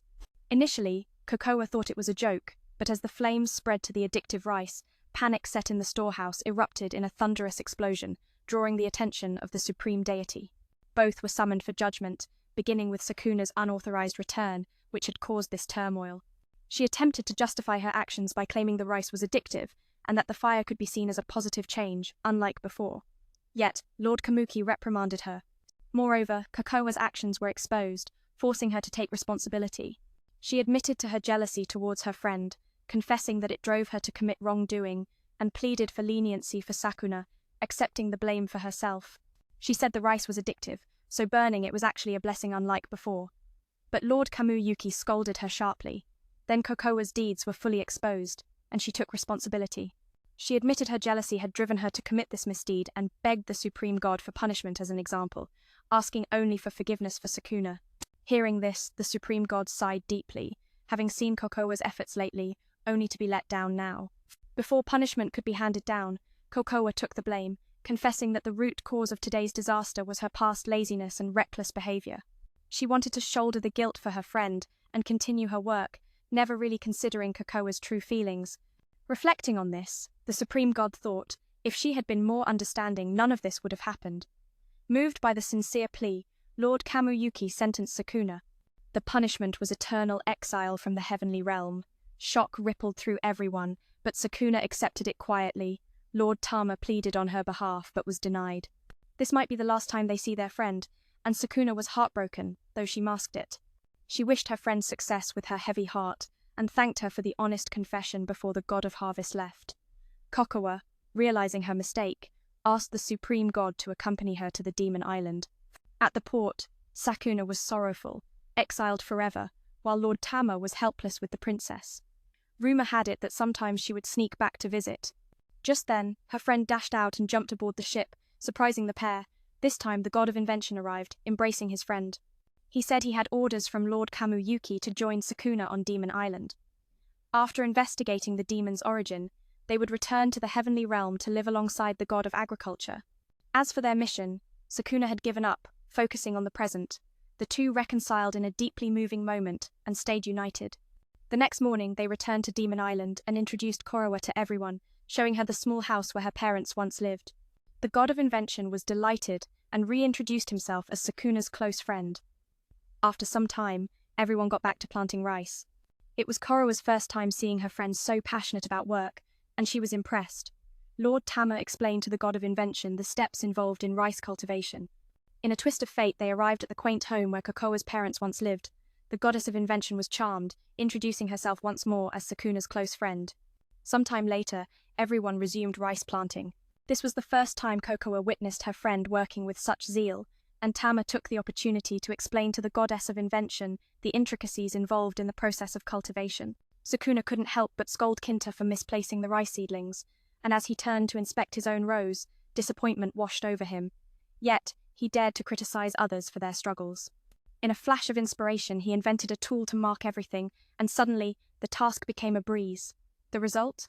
A perfectly aligned rice field, looking far more beautiful than before. Kinta couldn't help but praise Kokowa's superior technique, so different from his own. Yu was delighted to have a new friend to play with, hoping for more inventive assistance. Hearing this, the girl chuckled with glee. But suddenly, a strange noise interrupted them, leading them to discover an injured demon. This unexpected encounter sparked a debate among the group. Naturally, Sukuna refused to heal a foe, but the others felt pity for the creature and wanted to save it.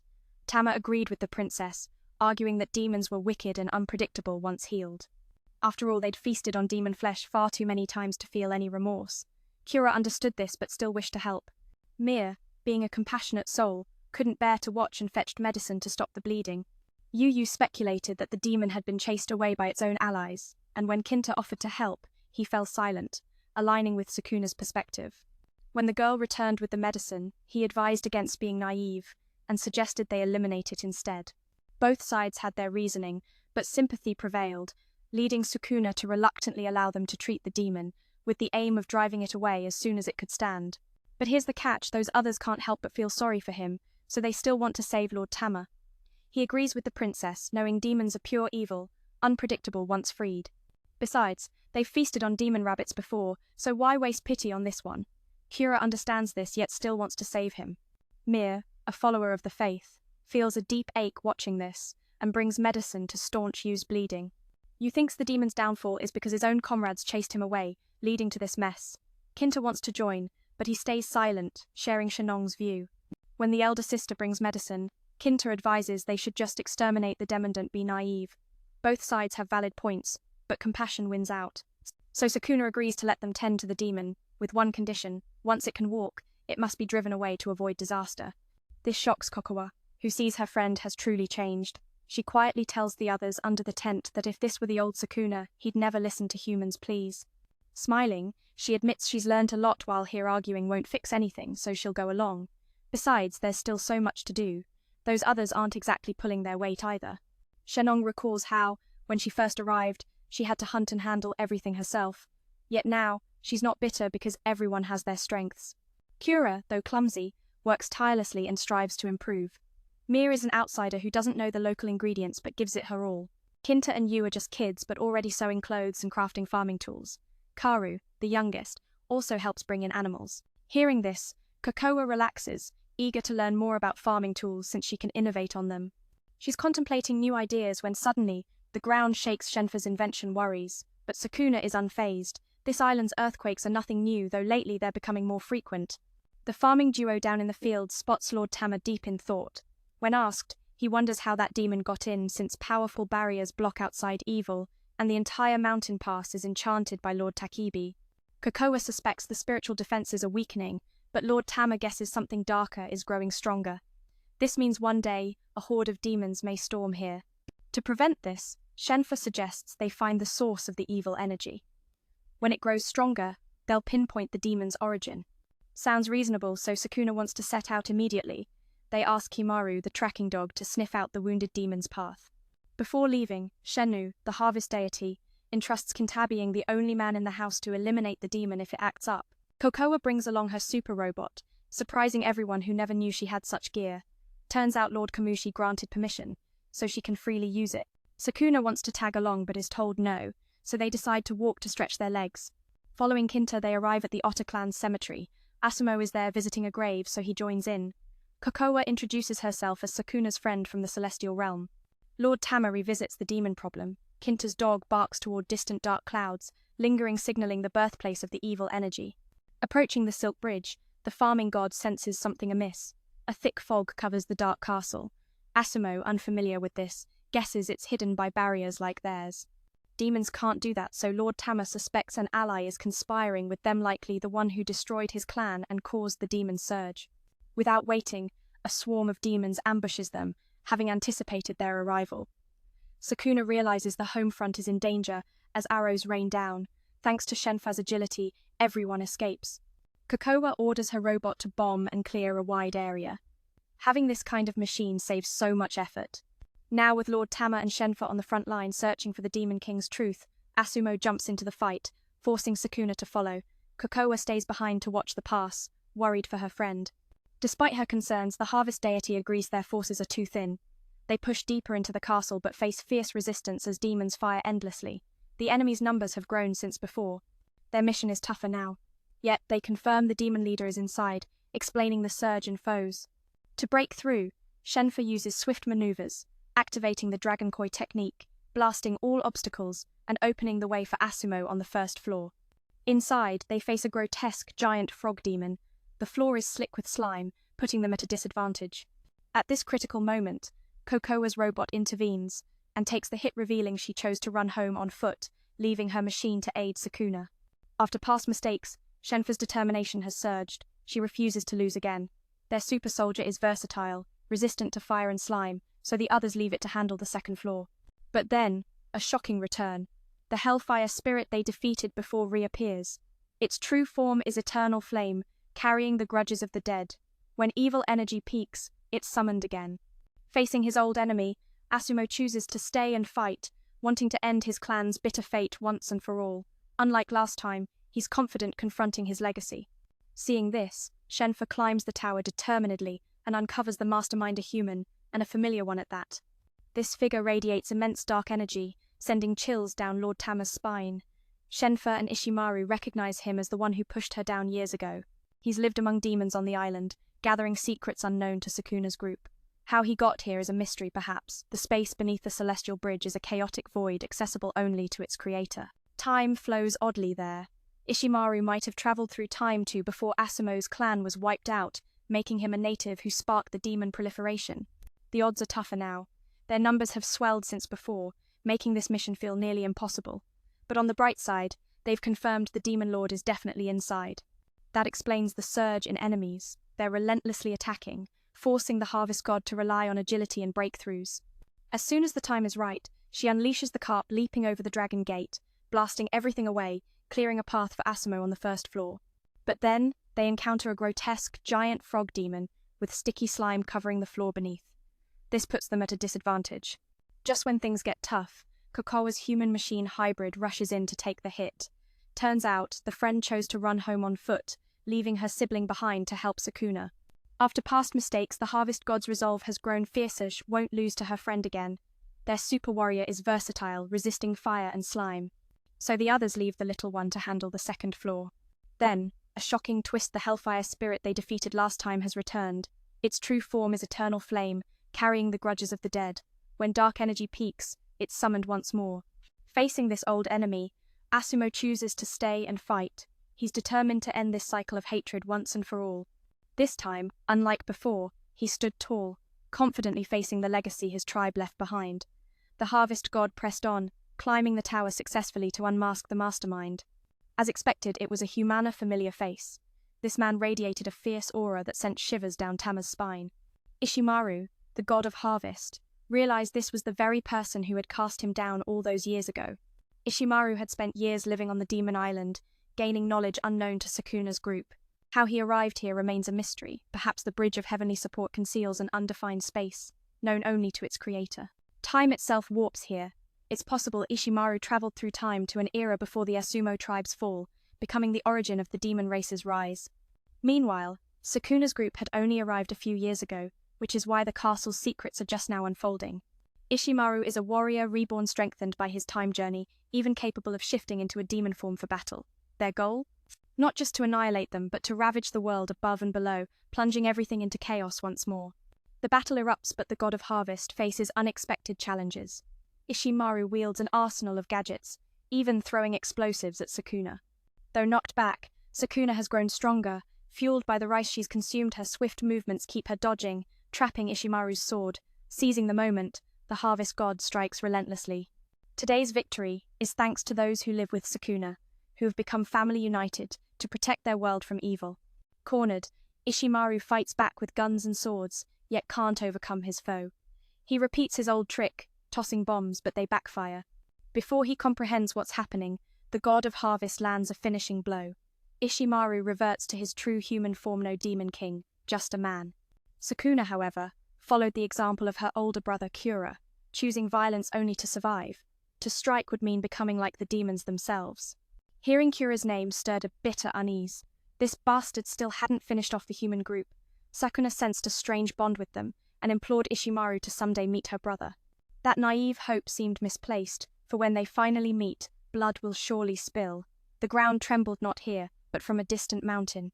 Ishimaru revealed that within that mountain slept the evil god Umezuchi, slowly awakening. Tama found this absurd, and Lord Takibi had already defeated that beast. But Ishimaru insisted it was true. The dragon hadn't died but burrowed underground, waiting for its moment. After arriving on this demon island, Ishimaru encountered Umezuchi, recognizing a shared hatred that forged them into uneasy allies. This madman had even helped heal Umezuchi's wounds. Now, after years, the god neared awakening, threatening to destroy the world. Atop the mountain, unimaginable power was needed from this evil Godan. Naturally, all parties craved it. Ishimaru escaped, vowing those who spared him would regret it. The two watched distant flames consume everything, rushing back, but it was too late. The mountain pass where they lived was invaded. All that remained was a smouldering ruin. The god of agriculture called out for his friends, but no one answered. Their rice fields and homes had vanished, leaving Sukuna stunned. She begged for answers, and Tama guessed the protective barrier had weakened, letting demons swarm in. Unable to accept this, Sukuna searched desperately for survivors. Fortunately, her older brother Katura had returned to lead her to a new refuge. Everyone was safe, a relief that lifted the god of agriculture's spirit. They learned that after the volcano erupted, demons poured in, forcing them all to flee. Yet the greatest loss was the rice fields they had painstakingly built, now utterly destroyed. Kinta took responsibility, admitting he failed to follow Sukuna's orders, allowing a wounded demon to bring reinforcements. In truth, he'd done his best, but was blocked by others. Yu confessed that he had asked Kinta to save that creature, seeing it as a trial from God to overcome. But how to overcome when the warehouse and everything else was burned to ashes? The land was blanketed in white. How could anything grow now? Seeing Kinta's despair, Kimaru broke down in tears. More painful still was Sukuna's absence of Korowa friend, nowhere to be found in their sanctuary. The weight of loss pressed heavy on their hearts as flames consumed the past, and uncertainty clouded the future. In this shattered world, survival demanded more than strength. It required the courage to face unbearable truth and the hope to rebuild from ashes. If you've ever felt powerless watching your world crumble, take a breath and ask, what flicker of hope keeps me moving forward? Sometimes, the fiercest battles aren't against demons outside, but the shadows within. As Sukuna and her family stand amid ruin, their story reminds us no matter the darkness, even a single spark can ignite a new dawn. Thanks for joining me on this emotional journey. As Mill asked, I had imagined the god of invention was standing beside the god of harvest. But it turns out she never made it back home reuniting, instead with everyone else. Facing the grim thought that she might be lost forever, I forced myself to seem calm and ventured out into the pouring rain. Even Sukuna didn't know what to do.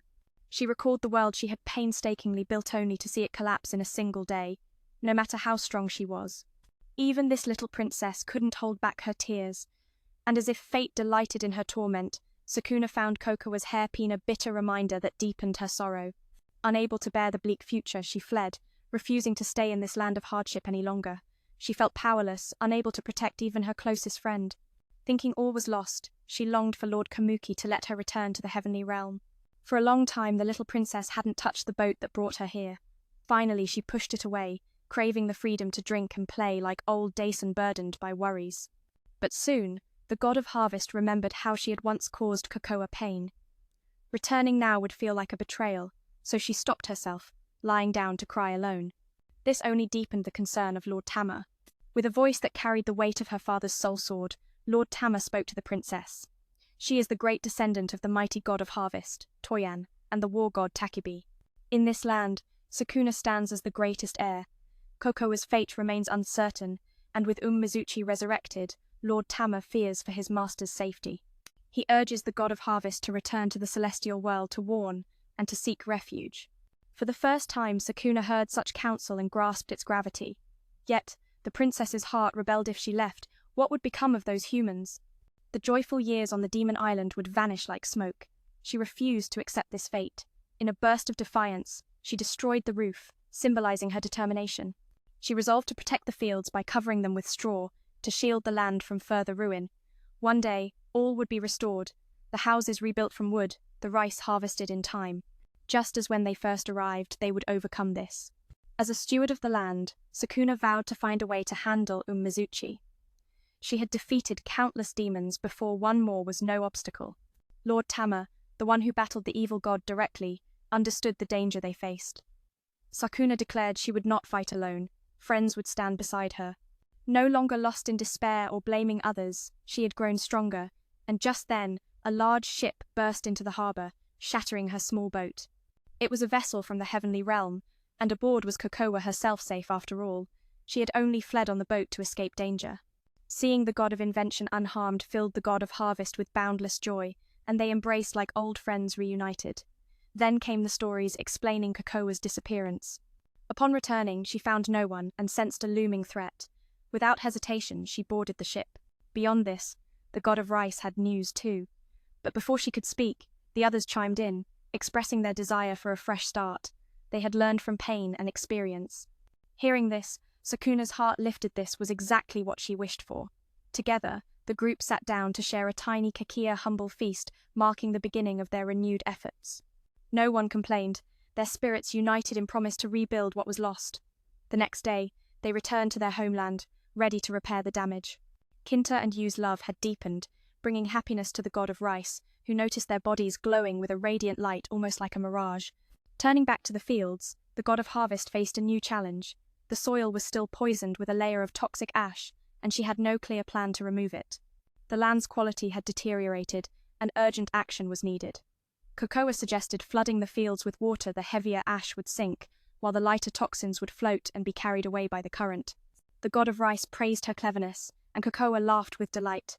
Indeed, after flooding, the ash layer lessened, though the soil was far from restored. But there was hope. This land had many volcanic mountains. Such challenges weren't new, they must have faced this before. If her mother overcame it, so could they. Meanwhile, Mir approached to ask after Kimaru, but no one had seen him. Just then, Asumo returned with a wounded arm. Warning the group, Although the evil energy had weakened, this mountain pass was no longer safe.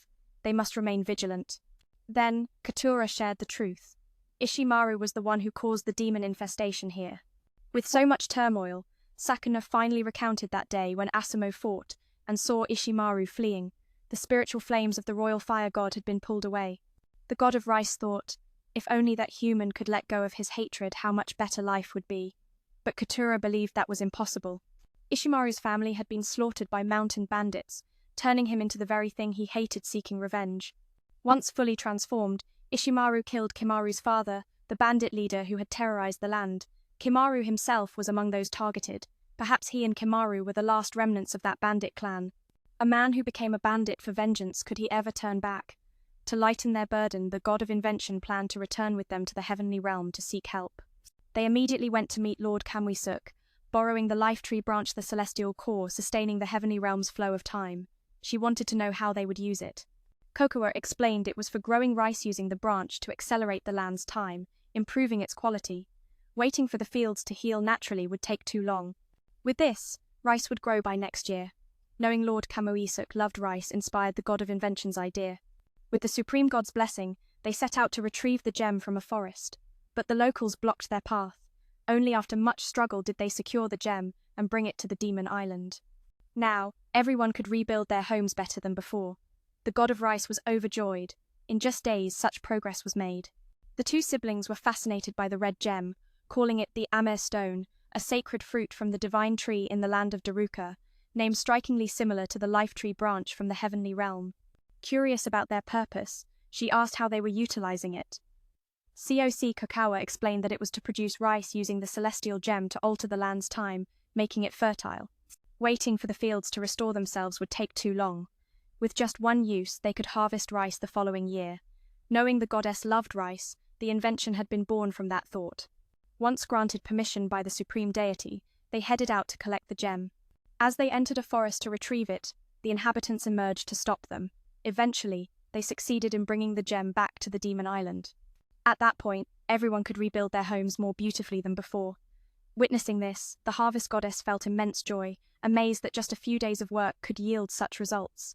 The two siblings were also intrigued by the red gem, which they referred to as Amer Stone, considered a significant red fruit growing from the divine tree in a land called Daruk. It sounded quite similar to the celestial gem they had obtained from the heavens. The harvest goddess believed there was a connection and, importantly, they needed to accelerate the recovery process. Coco crushed the gem and mixed it with water to irrigate the rice fields, instantly enveloping the entire area in a soft red hue, rejuvenating the land rapidly. According to the harvest goddess's calculations, by spring, everything would be in order, and they could replant. The lower fields needed to undergo the same treatment to yield even greater harvests. What worried them was whether the volcano and demon would continue to wreak havoc. Recently, Yu encountered a demon and was frightened. Tama reminded everyone to remain vigilant, warning them not to let their guard down just because the dark energy seemed to weaken, as past events could repeat at any moment. Sukuna inquired about the malevolent deity, Umi, being the source of the dark energy. They needed to defeat him soon, just as her father had done, to put an end to it all. The girl wondered if she had any chance of defeating Mizuchi. Indeed, the princess's physical and spiritual strength had grown. They diverted the entire field to follow the water source, letting the land heal swiftly. According to the inventor god's calculations, by spring everything would stabilize, and they could sow the rice again. The fields below must undergo the same process, the yield will multiply. But the real worry, will the volcano and those demons rage again? Just recently, Yuya encountered a demon, and fear gripped him. The spiritual elder warned everyone to stay vigilant. Don't let your guard down just because the dark aura seems weaker. Something like last time could erupt any time. Sukuna asked about the evil god Umi, suspecting he's the root of the darkness. We need to defeat him quickly, just like my father did, then the nightmare ends. The little one pleaded, do I stand a chance against Mizuchi? Truly, the princess's body and soul have grown stronger, but her opponent is the very one who tormented Takebiri and the sword spirit. Besides, he's no longer the sharp blade he once was, so the odds of victory are near zero. Mir suddenly noticed Kimaru was missing. Everyone rushed to find him. Sukuna found it strange since Kimaru had vanished before but returned with Asumo. They asked his brother, who pointed them toward a cave. Inside the cave, the scene shattered Sukuna's heart. The wounded demon they saved was still playing close with Kimaru. The little one reminded him, have you forgotten what it did? She insisted on destroying the demon here, and now letting it live only means more suffering. But the kid fiercely defended his demon friend, only to be thrown aside by the spiritual elder. The demon didn't resist, trembling as it awaited death. Suddenly, Kimaru recalled his father's murder and yelled. The current rice god resembled Ishimaru, but unlike him, she didn't suppress her anger. She offered the demon a rice cake and said, "What's done is done, let it go." Of course, its deeds were unforgivable, but if Kimaru hated it like Ishimaru did, he'd fall into darkness. He urged the little demon to shed its burdens and live on. From now on, neither he nor anyone else would hate it. Forgiveness was granted for its past sins, and after hearing this, the demon suddenly transformed into a rabbit and hopped away. Thanks to the rice god's intervention, Kimaru regained his voice. "Thank you," he whispered, leaving everyone stunned. Before anyone could react, Ishimaru appeared and slashed at the rabbit, threatening the entire group. Though still heavily wounded, his hatred flared seeing the two from the bandit mountain here. Sukuna wondered how Ishimaru managed to come this far and prepared to fight. Suddenly, Kura stepped in, wanting the rice god to settle things on his behalf. Old enemies reunited. What a twisted dance. They exchanged bitter compliments about surviving this hellish demon island and even managing to grow rice here.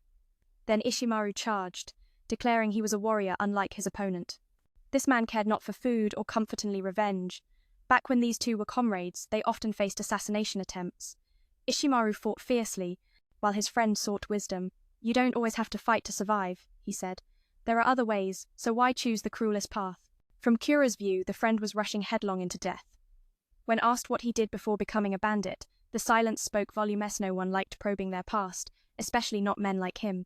Kura is a warrior who couldn't end the endless war. That's why the mortal world turned into a living hell. Even that elder brother had to admit it, saying they weren't true warriors willing to face the battlefield head-on.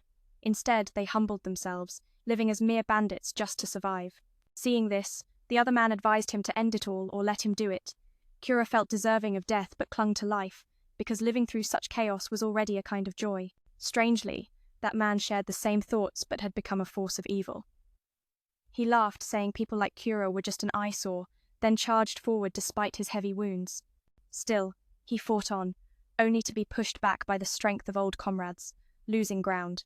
He controlled his target but couldn't bring himself to strike, speaking instead.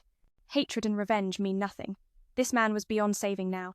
Taking advantage of a slip, he lunged at Kimaru, threatening the boy and stirring up painful emotions. Fear flickered in Kimaru's eyes. In the villain's view, the boy's father was weak, a thief who preyed on the poor should at least look the part. Kimaru struggled to break free but was no match. Yet Ishimaru never meant to harm the boy. He only wanted everyone to taste the bitterness of suffering, knowing it would breed lifelong hatred and trap them in darkness like himself. Suddenly, Kimaru's body glowed with blinding light, shocking everyone. The villain was stunned and fled immediately, blinded by the radiance. Tama knew this power well. He said the boy had become a god, though not fully formed yet. That aura definitely belonged to a celestial being. Kuroa confirmed this, saying Kimaru was a demigod, still awakening. Not only Kimaru but all those living with Sakuna shared this divine spark. The light had also been seen before by Shenong in Yui, and Kintate was the essence of gods. Originally, the princess's mother lived at the foot of the mountain, but later ascended to deity status, using divine tools. When asked about signs, Kinta said his weapons often glowed during forging, while Yui heard mysterious songs while sewing. Mir suddenly understood many unexplainable illnesses. The Sasura patriarch could eat 20 bowls of rice a day, a god's invention. Now, the whole family harbored powers close to gods, needing only training to master them and aid Sukuna. Tama believed their greatness depended on how they used this power, maybe even rivaling Lord Toyohan. Suddenly, chaos erupted outside. Everyone rushed out, fearing the house would collapse. The volcano had been active almost daily, an ominous sign that the evil god was about to return. Kuroa thought this must be reported to the supreme deity because Mizuchi was a threat even the war god Takibi struggled against. Should he return, heaven itself would plunge into chaos. Tama feared if Kamuyuki revealed himself, the battle would escalate beyond the demon island, dragging the heavens and the underworld into war. While the celestial realm could prepare, the mortals below would face ruin. Knowing this, Sukuna chose to keep the news secret for now, seeking a way to resolve it on the demon island.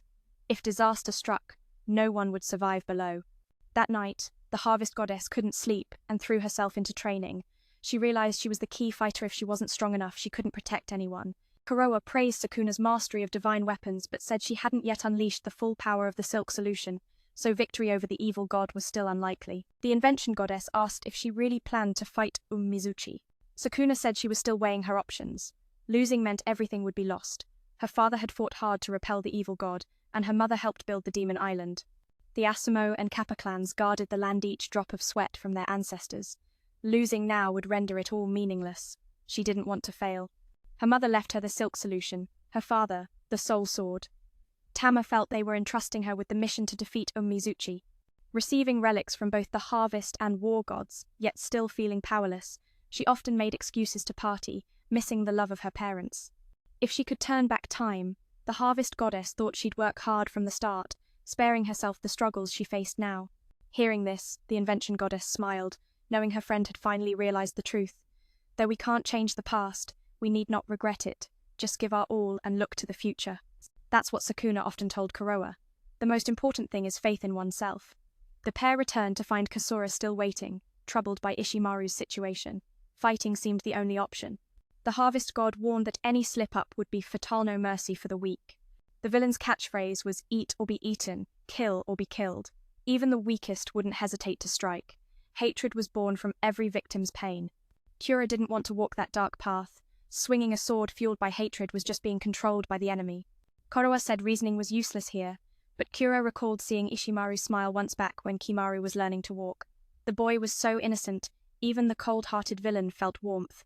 So Kura believed that even if someone becomes a demon, a spark of humanity remains inside. Cut to the assassin, now deeply disturbed. Suddenly, the Asumo clan's shadows appeared not just one, but hundreds here for revenge. Just like before, they were controlled by the fiery spirit of the underworld to retaliate against demons and those who killed their kin. Ishimaru was cornered but refused to believe in karma. In his eyes, only the strong survive. He charged recklessly into battle. Dawn broke with screams echoing everywhere. Sukuna went to investigate and found Asumo's skeletal soldiers locked in fierce combat with demons. This was a shock since she had fought these skeletons before. Asumo's clan was being driven back, so the harvest goddess came to their aid. When asked what was happening, he said he didn't know only that the bones of his clan were moving on their own, driven by hatred to attack the demons who had slain them. Kasura wondered if this was connected to Ishimaru. His power had grown immensely. Tama thought the underworld's god reacted to Ishimaru's rage, causing this chaos. The elder brother, prideful and furious, rushed to strike a demon but stopped, shaken by its terrifying power. He was knocked away, lucky to survive, but emotionally crushed. He felt ashamed that even now he couldn't act. He no longer wanted to live, but the harvest goddess insisted he must survive to serve. Every day he devoured bowl after bowl of rice, clinging to life. The anger born from hatred twisted every victim's heart. Kura refused to let himself be swallowed by that darkness. To wield a sword fueled by revenge was to surrender control to the enemy. Kuroa believed convincing him otherwise was impossible, yet Kura recalled Ishimaru's rare smile when Kimaru first learned to walk. That innocence melted even a cold-blooded killer's heart. So, Kura held on to hope. Even demons carry a flicker of humanity. Cut to the assassin, overwhelmed by turmoil. Suddenly, shadows of the Asumo clan appeared not one but hundreds here for vengeance. Controlled by the fiery spirits of the underworld, they sought to punish the demons who destroyed their tribe. Ishimaru was trapped, rejecting the idea of karmic justice. In his eyes, only the strong survive. He plunged into the chaotic battle. As dawn approached, screams echoed everywhere.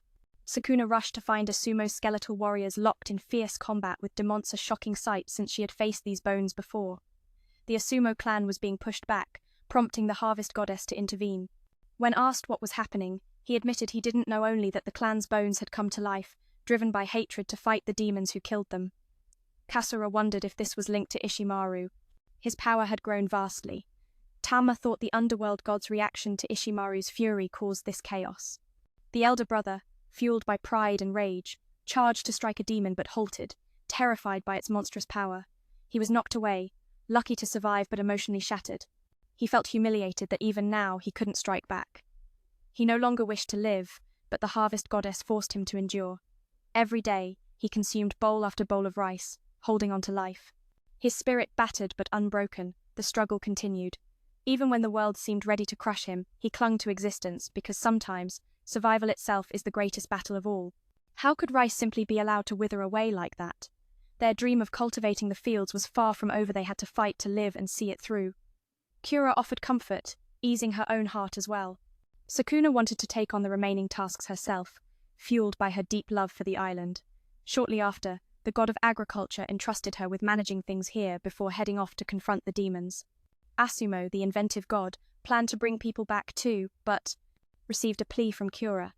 After the couple reached the demon tower, it seemed deserted. Ishimaru must have sensed they were searching for him, so he created a sound to lure them in. After escaping for a while, they encountered a zone thick with dark energy, shrouding the sky. Stepping inside, the person they sought finally appeared.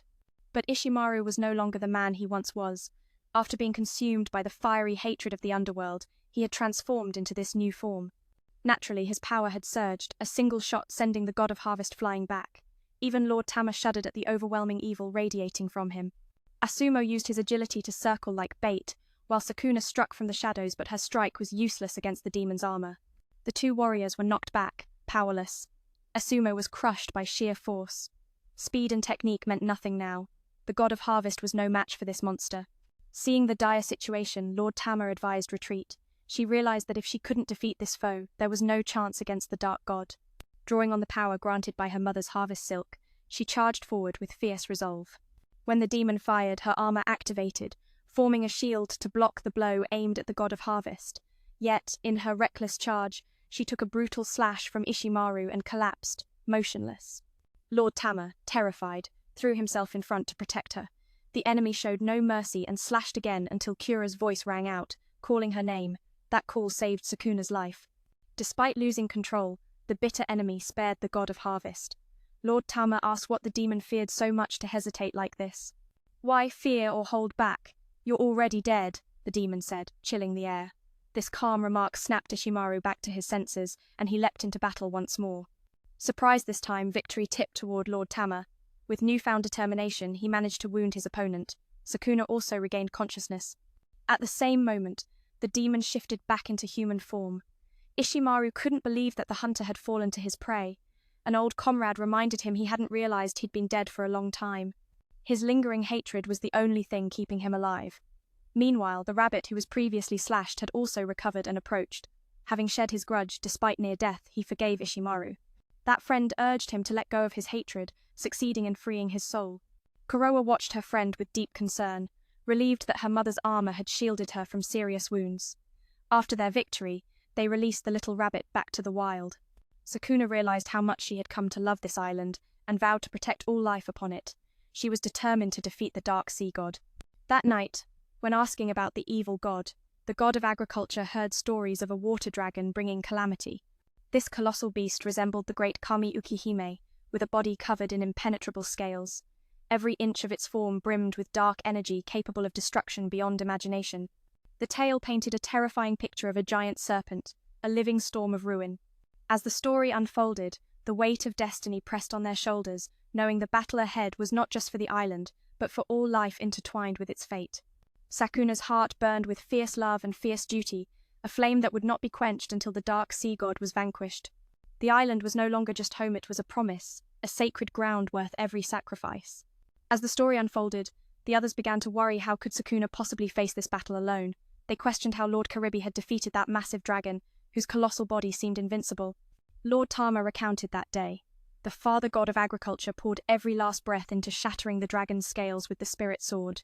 Without that blade, victory was nearly impossible. So in this battle, he desperately wanted to lend just a bit of his strength for the princess to defeat the evil god, Mizuchi Yu. But with the spirit sword broken, striking the god became a daunting task. Father god of agriculture confirmed this truth, saying they had no choice but to rely on the armor left by the princess's mother. Yet Kuroa saw this fight as reckless Karibi was at his peak, yet faced countless hardships. The others felt it too. They urged the rice god to reconsider. The next morning, Lord Tama suggested the princess use whatever strength she had left. But Sukuna refused. How could she melt down the very man who had stood by her side all these years to forge a weapon? She feared his soul fading away, losing the chance to speak with him as before. She believed that even transformed into a farming tool, he'd remain by her side. But for Sukuna, that felt like losing a loved one. She forbade any more talk on the matter and moved on to ask Yui if the armor could be repaired. In the previous clash with Ishimaru, the armor was torn, rendering its power useless. Meanwhile, Kinta had forged a new spear for their deep-tier weapon born from the best he could muster. That very night, Sukuna brought the new tool to spar with Kokoroa's mechanical warrior. The fight ended with a brutal punch that sent her reeling. The inventor god saw it was too much and decided to recalibrate. Sukuna thought she might have died right then, but in truth, this was just the beginning. Still, it was nothing compared to facing Mizuchi. After that blow, the mother's armor tore further, making everything harder. At this rate, full power was impossible. And with Kinta's weapon prone to breaking, worry grew. Dawn came, and the rice god handed the pair the damaged gear to repair, hoping to reinforce it. They had exhausted all options, so could only restore it as best they could. Time was running out. The volcano raged fiercely, threatening the rice fields. The demon hordes increased, making planting a struggle. Lord Tama sensed the situation was dire and called on the inventor god for help. That evening, during another spar with the mechanical warrior, the armor's power finally activated. Though weakened, it still couldn't block the machine's punch. This awakening proved Sukuna had grown stronger. Her friend handed her a newly crafted weapon to test. The harvest god watched in awe.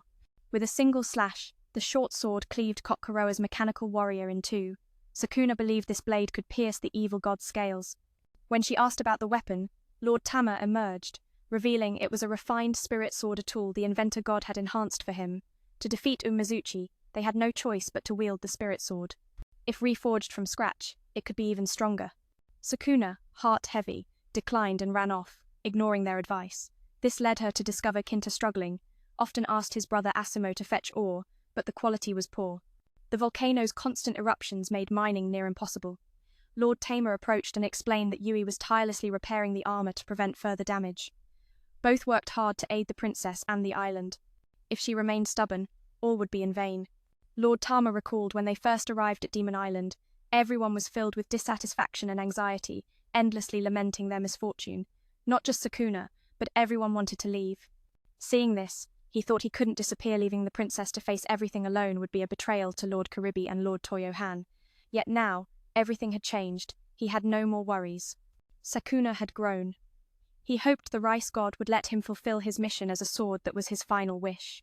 Upon hearing this, Sukuna wept, afraid of losing a loved one. Lord Tama asked about the desire to save Demon Island and its people. The only way was through the spirit sword. Hearing this, she agreed to use it. They embraced and cried together. Days passed peacefully. When Sukuna awoke, she found Kinta deep in thought alone. She asked him what troubled him. He confessed he couldn't melt and forge the spirit sword properly. If it broke, everything would be lost. Lord Tama assured her this was the father god's wish to have the sword forged by a family member. She placed her full trust in Kinta's success. With time dwindling, Sukuna wanted Lord Tama to enjoy himself, even suggesting a trip to the celestial realm for a few days. But he chose to stay, farming. To him, this was the most comfortable place. It was the legacy left by the princess's parents. They sat together sharing stories, unburdened by life's worries. Everyone, upon learning this, did their best to bring joy to Lord Tama. Sister Mir's skills had improved immensely. There was nothing left to criticize. Suddenly, Sukuna remembered the Bar family's fish and rice gifts. She wanted to borrow some rice to host a feast for Lord Tama's enjoyment. Unexpectedly, Kimaru returned with a cow. Following his brother Kasura's guidance, he had fashioned a plow for the cow to pull, easing labor. The cow could also handle other heavy tasks. Kimaru's spirit had grown stronger despite the pain of losing his father under the mountain. He gave up hatred to embrace life. This selfless strength nourished the rice fields, ready for planting. Down below, the Bar family village had prepared everything smoothly, making the work easy. Having grown accustomed, they no longer needed tools to align rows perfectly. This nostalgic scene stirred Lord Tama's memories. He recalled when he was still a complete sword, working alongside Lord Karibi and Lady Toyohan. As the god of war, his hands were clumsy, but his wife's guidance helped him improve. She even had a beautiful song about planting racia, melody of happiness from those days. Wanting to hear it once more, Lord Tama asked the little princess to sing. Of course, everyone knew the song by heart, singing joyfully even as he pruned the fields. Guided by her brother Kasura, she crafted a plow for the ox to pull, making labor less strenuous. Not only that, but it could also manage heavier tasks. The divine tool from Kimaru had grown stronger than before. Despite bearing the pain of losing his father beneath the mountain, the boy chose to let go of hatred and live on. This selflessness had granted him strength, and the rice fields were now ready for planting. The village of Bololo was peaceful now. Tama had grown accustomed to the rhythm of life. The act of planting rice no longer required tools to align the rows perfectly. This scene was a bittersweet nostalgia for Tama, who recalled his days as a complete sword, working alongside the war god Caribe and his beloved Toyo. Despite his clumsy hands, with the guidance of his wife, he managed to contribute to their work. Moreover, Toyo had a lovely song about the rice planting process, and those days were filled with such happiness. Longing to hear it once more, Tama asked the little princess to sing it. Naturally, everyone here already knew the melody by heart. Even as Tama's spirit faded, he sang along with joy. For the first time in his life, the spirit of the sword learned to plant rice, with Sukuna guiding him every step of the way, practicing together with everyone. The spirit of the sword had no regrets. That evening, he thought he could gather a bit of rice for Tama to enjoy, but to his surprise, Kura devoured it all. Sukuna had to scold him for not saving any for the old man. However, out of respect for his friend, the rice goddess decided to let it slide, and they began the feast together. There was more to this story, known only to those present, while Sukuna remained blissfully unaware. She innocently suggested they go mushroom picking the next day, but Yuyi, fearing the many demons lurking about, tried to dissuade her. Kint didn't dare speak up, reminding his friend to keep the secret, so they all enjoyed their last meal together that night, making promises to each other. Tama even coaxed Sukuna to sleep early while he slipped outside, asking everyone to help finish the remaining tasks. Everyone felt a tinge of sadness, cherishing their friend. The next morning, when the rice goddess awoke, she found no one around. The sky was beautiful, and she contemplated going out to play. However, after calling out with no response, the only thing she spotted was a newly sprouted plant, emerald green, resembling Tama. Rushing over, she learned from Kokoa that Tama had anticipated that the princess wouldn't want to part ways, so he had taken the initiative to leave first. Heartbroken, she asked why he would do such a thing. It was revealed that this was the wish of the spirit sword. Small rushed to grab Kinta's collar, scolding him how dare he deceive a god like her. Yet, he too was overwhelmed with grief, tears spilling as he realized this was the very grandfather who had raised the god of harvest, the respected elder she cherished. After years together they were family, watching Sukuna collapse, crushed by the loss of her beloved grandfather. Memories flooded back each time she cried. Grandpa Tama would soothe her, reminding the princess that as the child of the gods of war and harvest, she must be strong, not broken by tears. Those words ignited her spirit, lifting her from despair so as not to sadden him further. Time passed, and word reached the heavens that Princess Sukuna was gearing up for a great battle against the evil god Mizuchi. Soon, visitors arrived. This gloomy mountain pass suddenly buzzed with life. The divine presence here gave her newfound strength, the heartfelt gift from all who dwelled nearby. They prayed the god of agriculture would perform a miracle. Then, erupting fear struck as the volcano suddenly spewed ash, terrifying everyone. Standing firm, Sukuna revealed the ancient evil lurking beneath that mountain, a villain who had spent years amassing power underground, thirsting for revenge against the heavens. If she were too weak and fell in battle, she begged all to send a message to Lord Kamuki for help. Despite the gravity, Sukuna bristled with confidences. He would defeat Mizuchi and restore peace. She was no longer the fragile girl from the celestial realm. The rice grown here had strengthened her with each passing year, now recognized by all. Her power swelled, fueled by the faith of the people. She vowed to pour every ounce of strength and the farming tools her grandfather had transformed into weapons into vanquishing evil. Imagining Grandpa Tama's spirit watching over her, Sukuna met with other family members. Kinta crafted a safety harness for her, should her weapon slip. She entrusted the mountain pass to him. Yui's newly sewn outfit was dazzling, especially since this time Sukuna had repaired her battle cloak herself, using the rare spirit sword leather only she could craft, restoring it flawlessly. Meanwhile, Kokoa prepared rice for the god of agriculture to carry, a precious grain Tama had left specifically for the princess. He promised that if she ever returned to the world below, he would tell the story of the harvest god's legacy. Her brother Kura had nothing to give, so he offered heartfelt blessings, wishing the god of rice a safe return. This year's harvest was excellent, truly a bounty. Sukuna hoped he would bring some rice to Ishimaru's grave, her closest friend. Then, with the help of some young fish guides, she traveled by water. The island's waters surged, pushed into one place. Following directions, Sukuna descended toward the lair of the evil god, ready for the confrontation that would decide the fate of their world. Suddenly, an attack came only to be stopped by Shenlong. It turned out to be Asumo, eager to test her new weapon. Even iron and steel bent and crushed under its power, truly magnificent. Having already investigated, he knew a shorter path to the cave they needed to reach, known as the Dragon's Lair. Before they could set off, an ambush of demons appeared. The elder brother stepped forward, standing firm to protect the duo from harm. They pressed slowly deeper inside, feeling an overwhelming surge of malevolent energy. Sukuna spotted a familiar plant, the Bright World Tree. Though dead, its past purpose remained a mystery.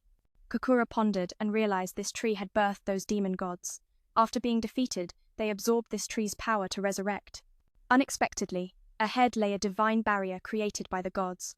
Above it, the names of Sukuna's parents were inscribed, clearly a seal to prevent Umizuchi's early revival. Continuing, the ground suddenly collapsed beneath them. Inventor God risked himself, pushing his friend to safety and falling down himself. Luckily, Asumo arrived just in time, urging Shenlong to hurry, they could handle themselves now. Heeding the call, she lifted her spirit and set off to find the monster behind the chaos. The evil energy thickened, blurring her vision, yet she was certain Umizuchi lurked nearby. Surrounded, unable to rely on sight, she summoned her resolve and successfully forced the demon god to appear. When he asked who she was, she introduced herself as Princess Sakuna, the island's living deity. Suddenly, he proposed a conversation, claiming hatred only breeds suffering. With the power to read minds, he sensed her reluctance to fight and used sweet words to ensnare her. Quickly, Sakuna fell into his trap, swept into a beautiful illusion, a heavenly realm, where Kokoa tenderly cared for her like a mother would. The warmth and love stirred the harvest god's heart deeply. But when a rice ball slipped from her grasp, reality snapped back. She broke free from Umizuchi's cruel clutch. Holding the rice ball left by her father, she ate it, drawing strength. She questioned him about her parents' god Takibi and Toyohana. Hearing those names, he flew into a rage, summoning 2 more heads and confessing they'd been trapped inside him all along. Umizuchi found this little deity fascinating, bold enough to challenge him. She revealed each grain of rice held the power of 7 gods, meaning this morsel contained most of the heaven's strength. Hearing her fiery words reminded him of his own father. Her body instantly radiated light, a testament to the power inherited from her parents and the Bright World Tree. She explained her strength came from her divine bloodline and the rice's magic. Umizuchi's nature was water, yet she wielded fire. Shielded by her mother's strong barrier, Wu Yi, she blocked all attacks, striking fiercely at his heads. Feeling pain, he grudgingly praised her weapon. The divine rice's power had transformed into her strength through Wu Yi, to whom she was deeply grateful. Kinta played a crucial role. Now connected to Tama and the rice god, she used the terrain and Umizuchi's massive form to her advantage. Blinded and staggered, he suffered a divine blow to 2 of his heads. The remaining ones threatened with Earth Magisach displaying unique powers. Wu Yi's energy waned, so Sukuna pushed to finish the fight before her strength drained. Swiftly, she struck the Earth-headed one, breaking the barrier. Not stopping there, she exploited her connection to land another blow to another Earth-headed foe, successfully defeating Umizuchi. He praised the rice god's effort, but warned this was only the beginning. In a desperate move, he unleashed Wu Yi's last power, forming a razor-sharp blade that pierced the demon god's face. Shenlong rejoiced, believing victory meant peace would return to the demon island, but this was not Umizuchi's full power. The defeated head swiftly regenerated not 3 but 8 now, living up to his title as the great 8-headed serpent. He revealed he was no longer the old Umizuchi. Having devoured Sakuna's parents and the Bright World Tree, he evolved into a supreme, terrifying form, the embodiment of true evil that shook both worlds. Sakuna, exhausted and defeated, struggled as despair closed in. The more hopeless she seemed, the more delicious her spirit appeared to him. As all 8 heads prepared to strike, the voice of Kimaru rang out, urging the princess to focus on what lay before her. Inside the demon, God's body remained a fragment of Tamar, light in the darkness. Knowing what to do, she shielded herself with her mother's Wu Yi and summoned the spirit sword's power. Tama's fragment glowed brightly, calling its other half to cleave Umizuchi's body into, freeing Tama. The rice god took the brunt of the attack, silently apologizing for doubting she could return. The malevolent aura began to fade, and all awaited a miracle. Sukuna thought her end had come. Then Tama appeared, praising the rice god and promising to bless her reincarnation. The spirits of her imprisoned parents emerged, saving their child at last. They had defeated Umizuchi, but sadly, they could not stay by her side. War God, shy and awkward, struggled to find words for his daughter. Wu Yi was summoned by her mother's command to keep Sukuna's soul intact, exchanging their own spirits, which saddened the girl deeply. Her parents, lost long ago, now existed only as spirits. They urged their daughter to live for them, to carry their hopes forward. Wu Yi was revealed to be Kimaru, who could transfer souls and had come to escort their divine friend home. Toyana assured Sukuna they always watched over her, easing her worries. With the spirit sword's other half restored, Tama was entrusted with guarding the princess. Kimaru guided her back to her true form, promising she would live well. They awoke in a lush green field, hearts light with joy that the ordeal had ended. The malevolent energy no longer poisoned the island, allowing it to thrive. Kokoa eagerly awaited her friend's return to share the tale of meeting her parents. Asumo departed silently, satisfied. Karu, having helped revive the harvest god, rushed out to greet her, knowing they had returned. Others ran out to witness the reunion, holding back tears of joy for the supreme god's triumph. The child who once was had achieved great deeds. Life on Demon Island blossomed, its future unknown but filled with hope. For now, they embraced the simple happiness of living together. With emotion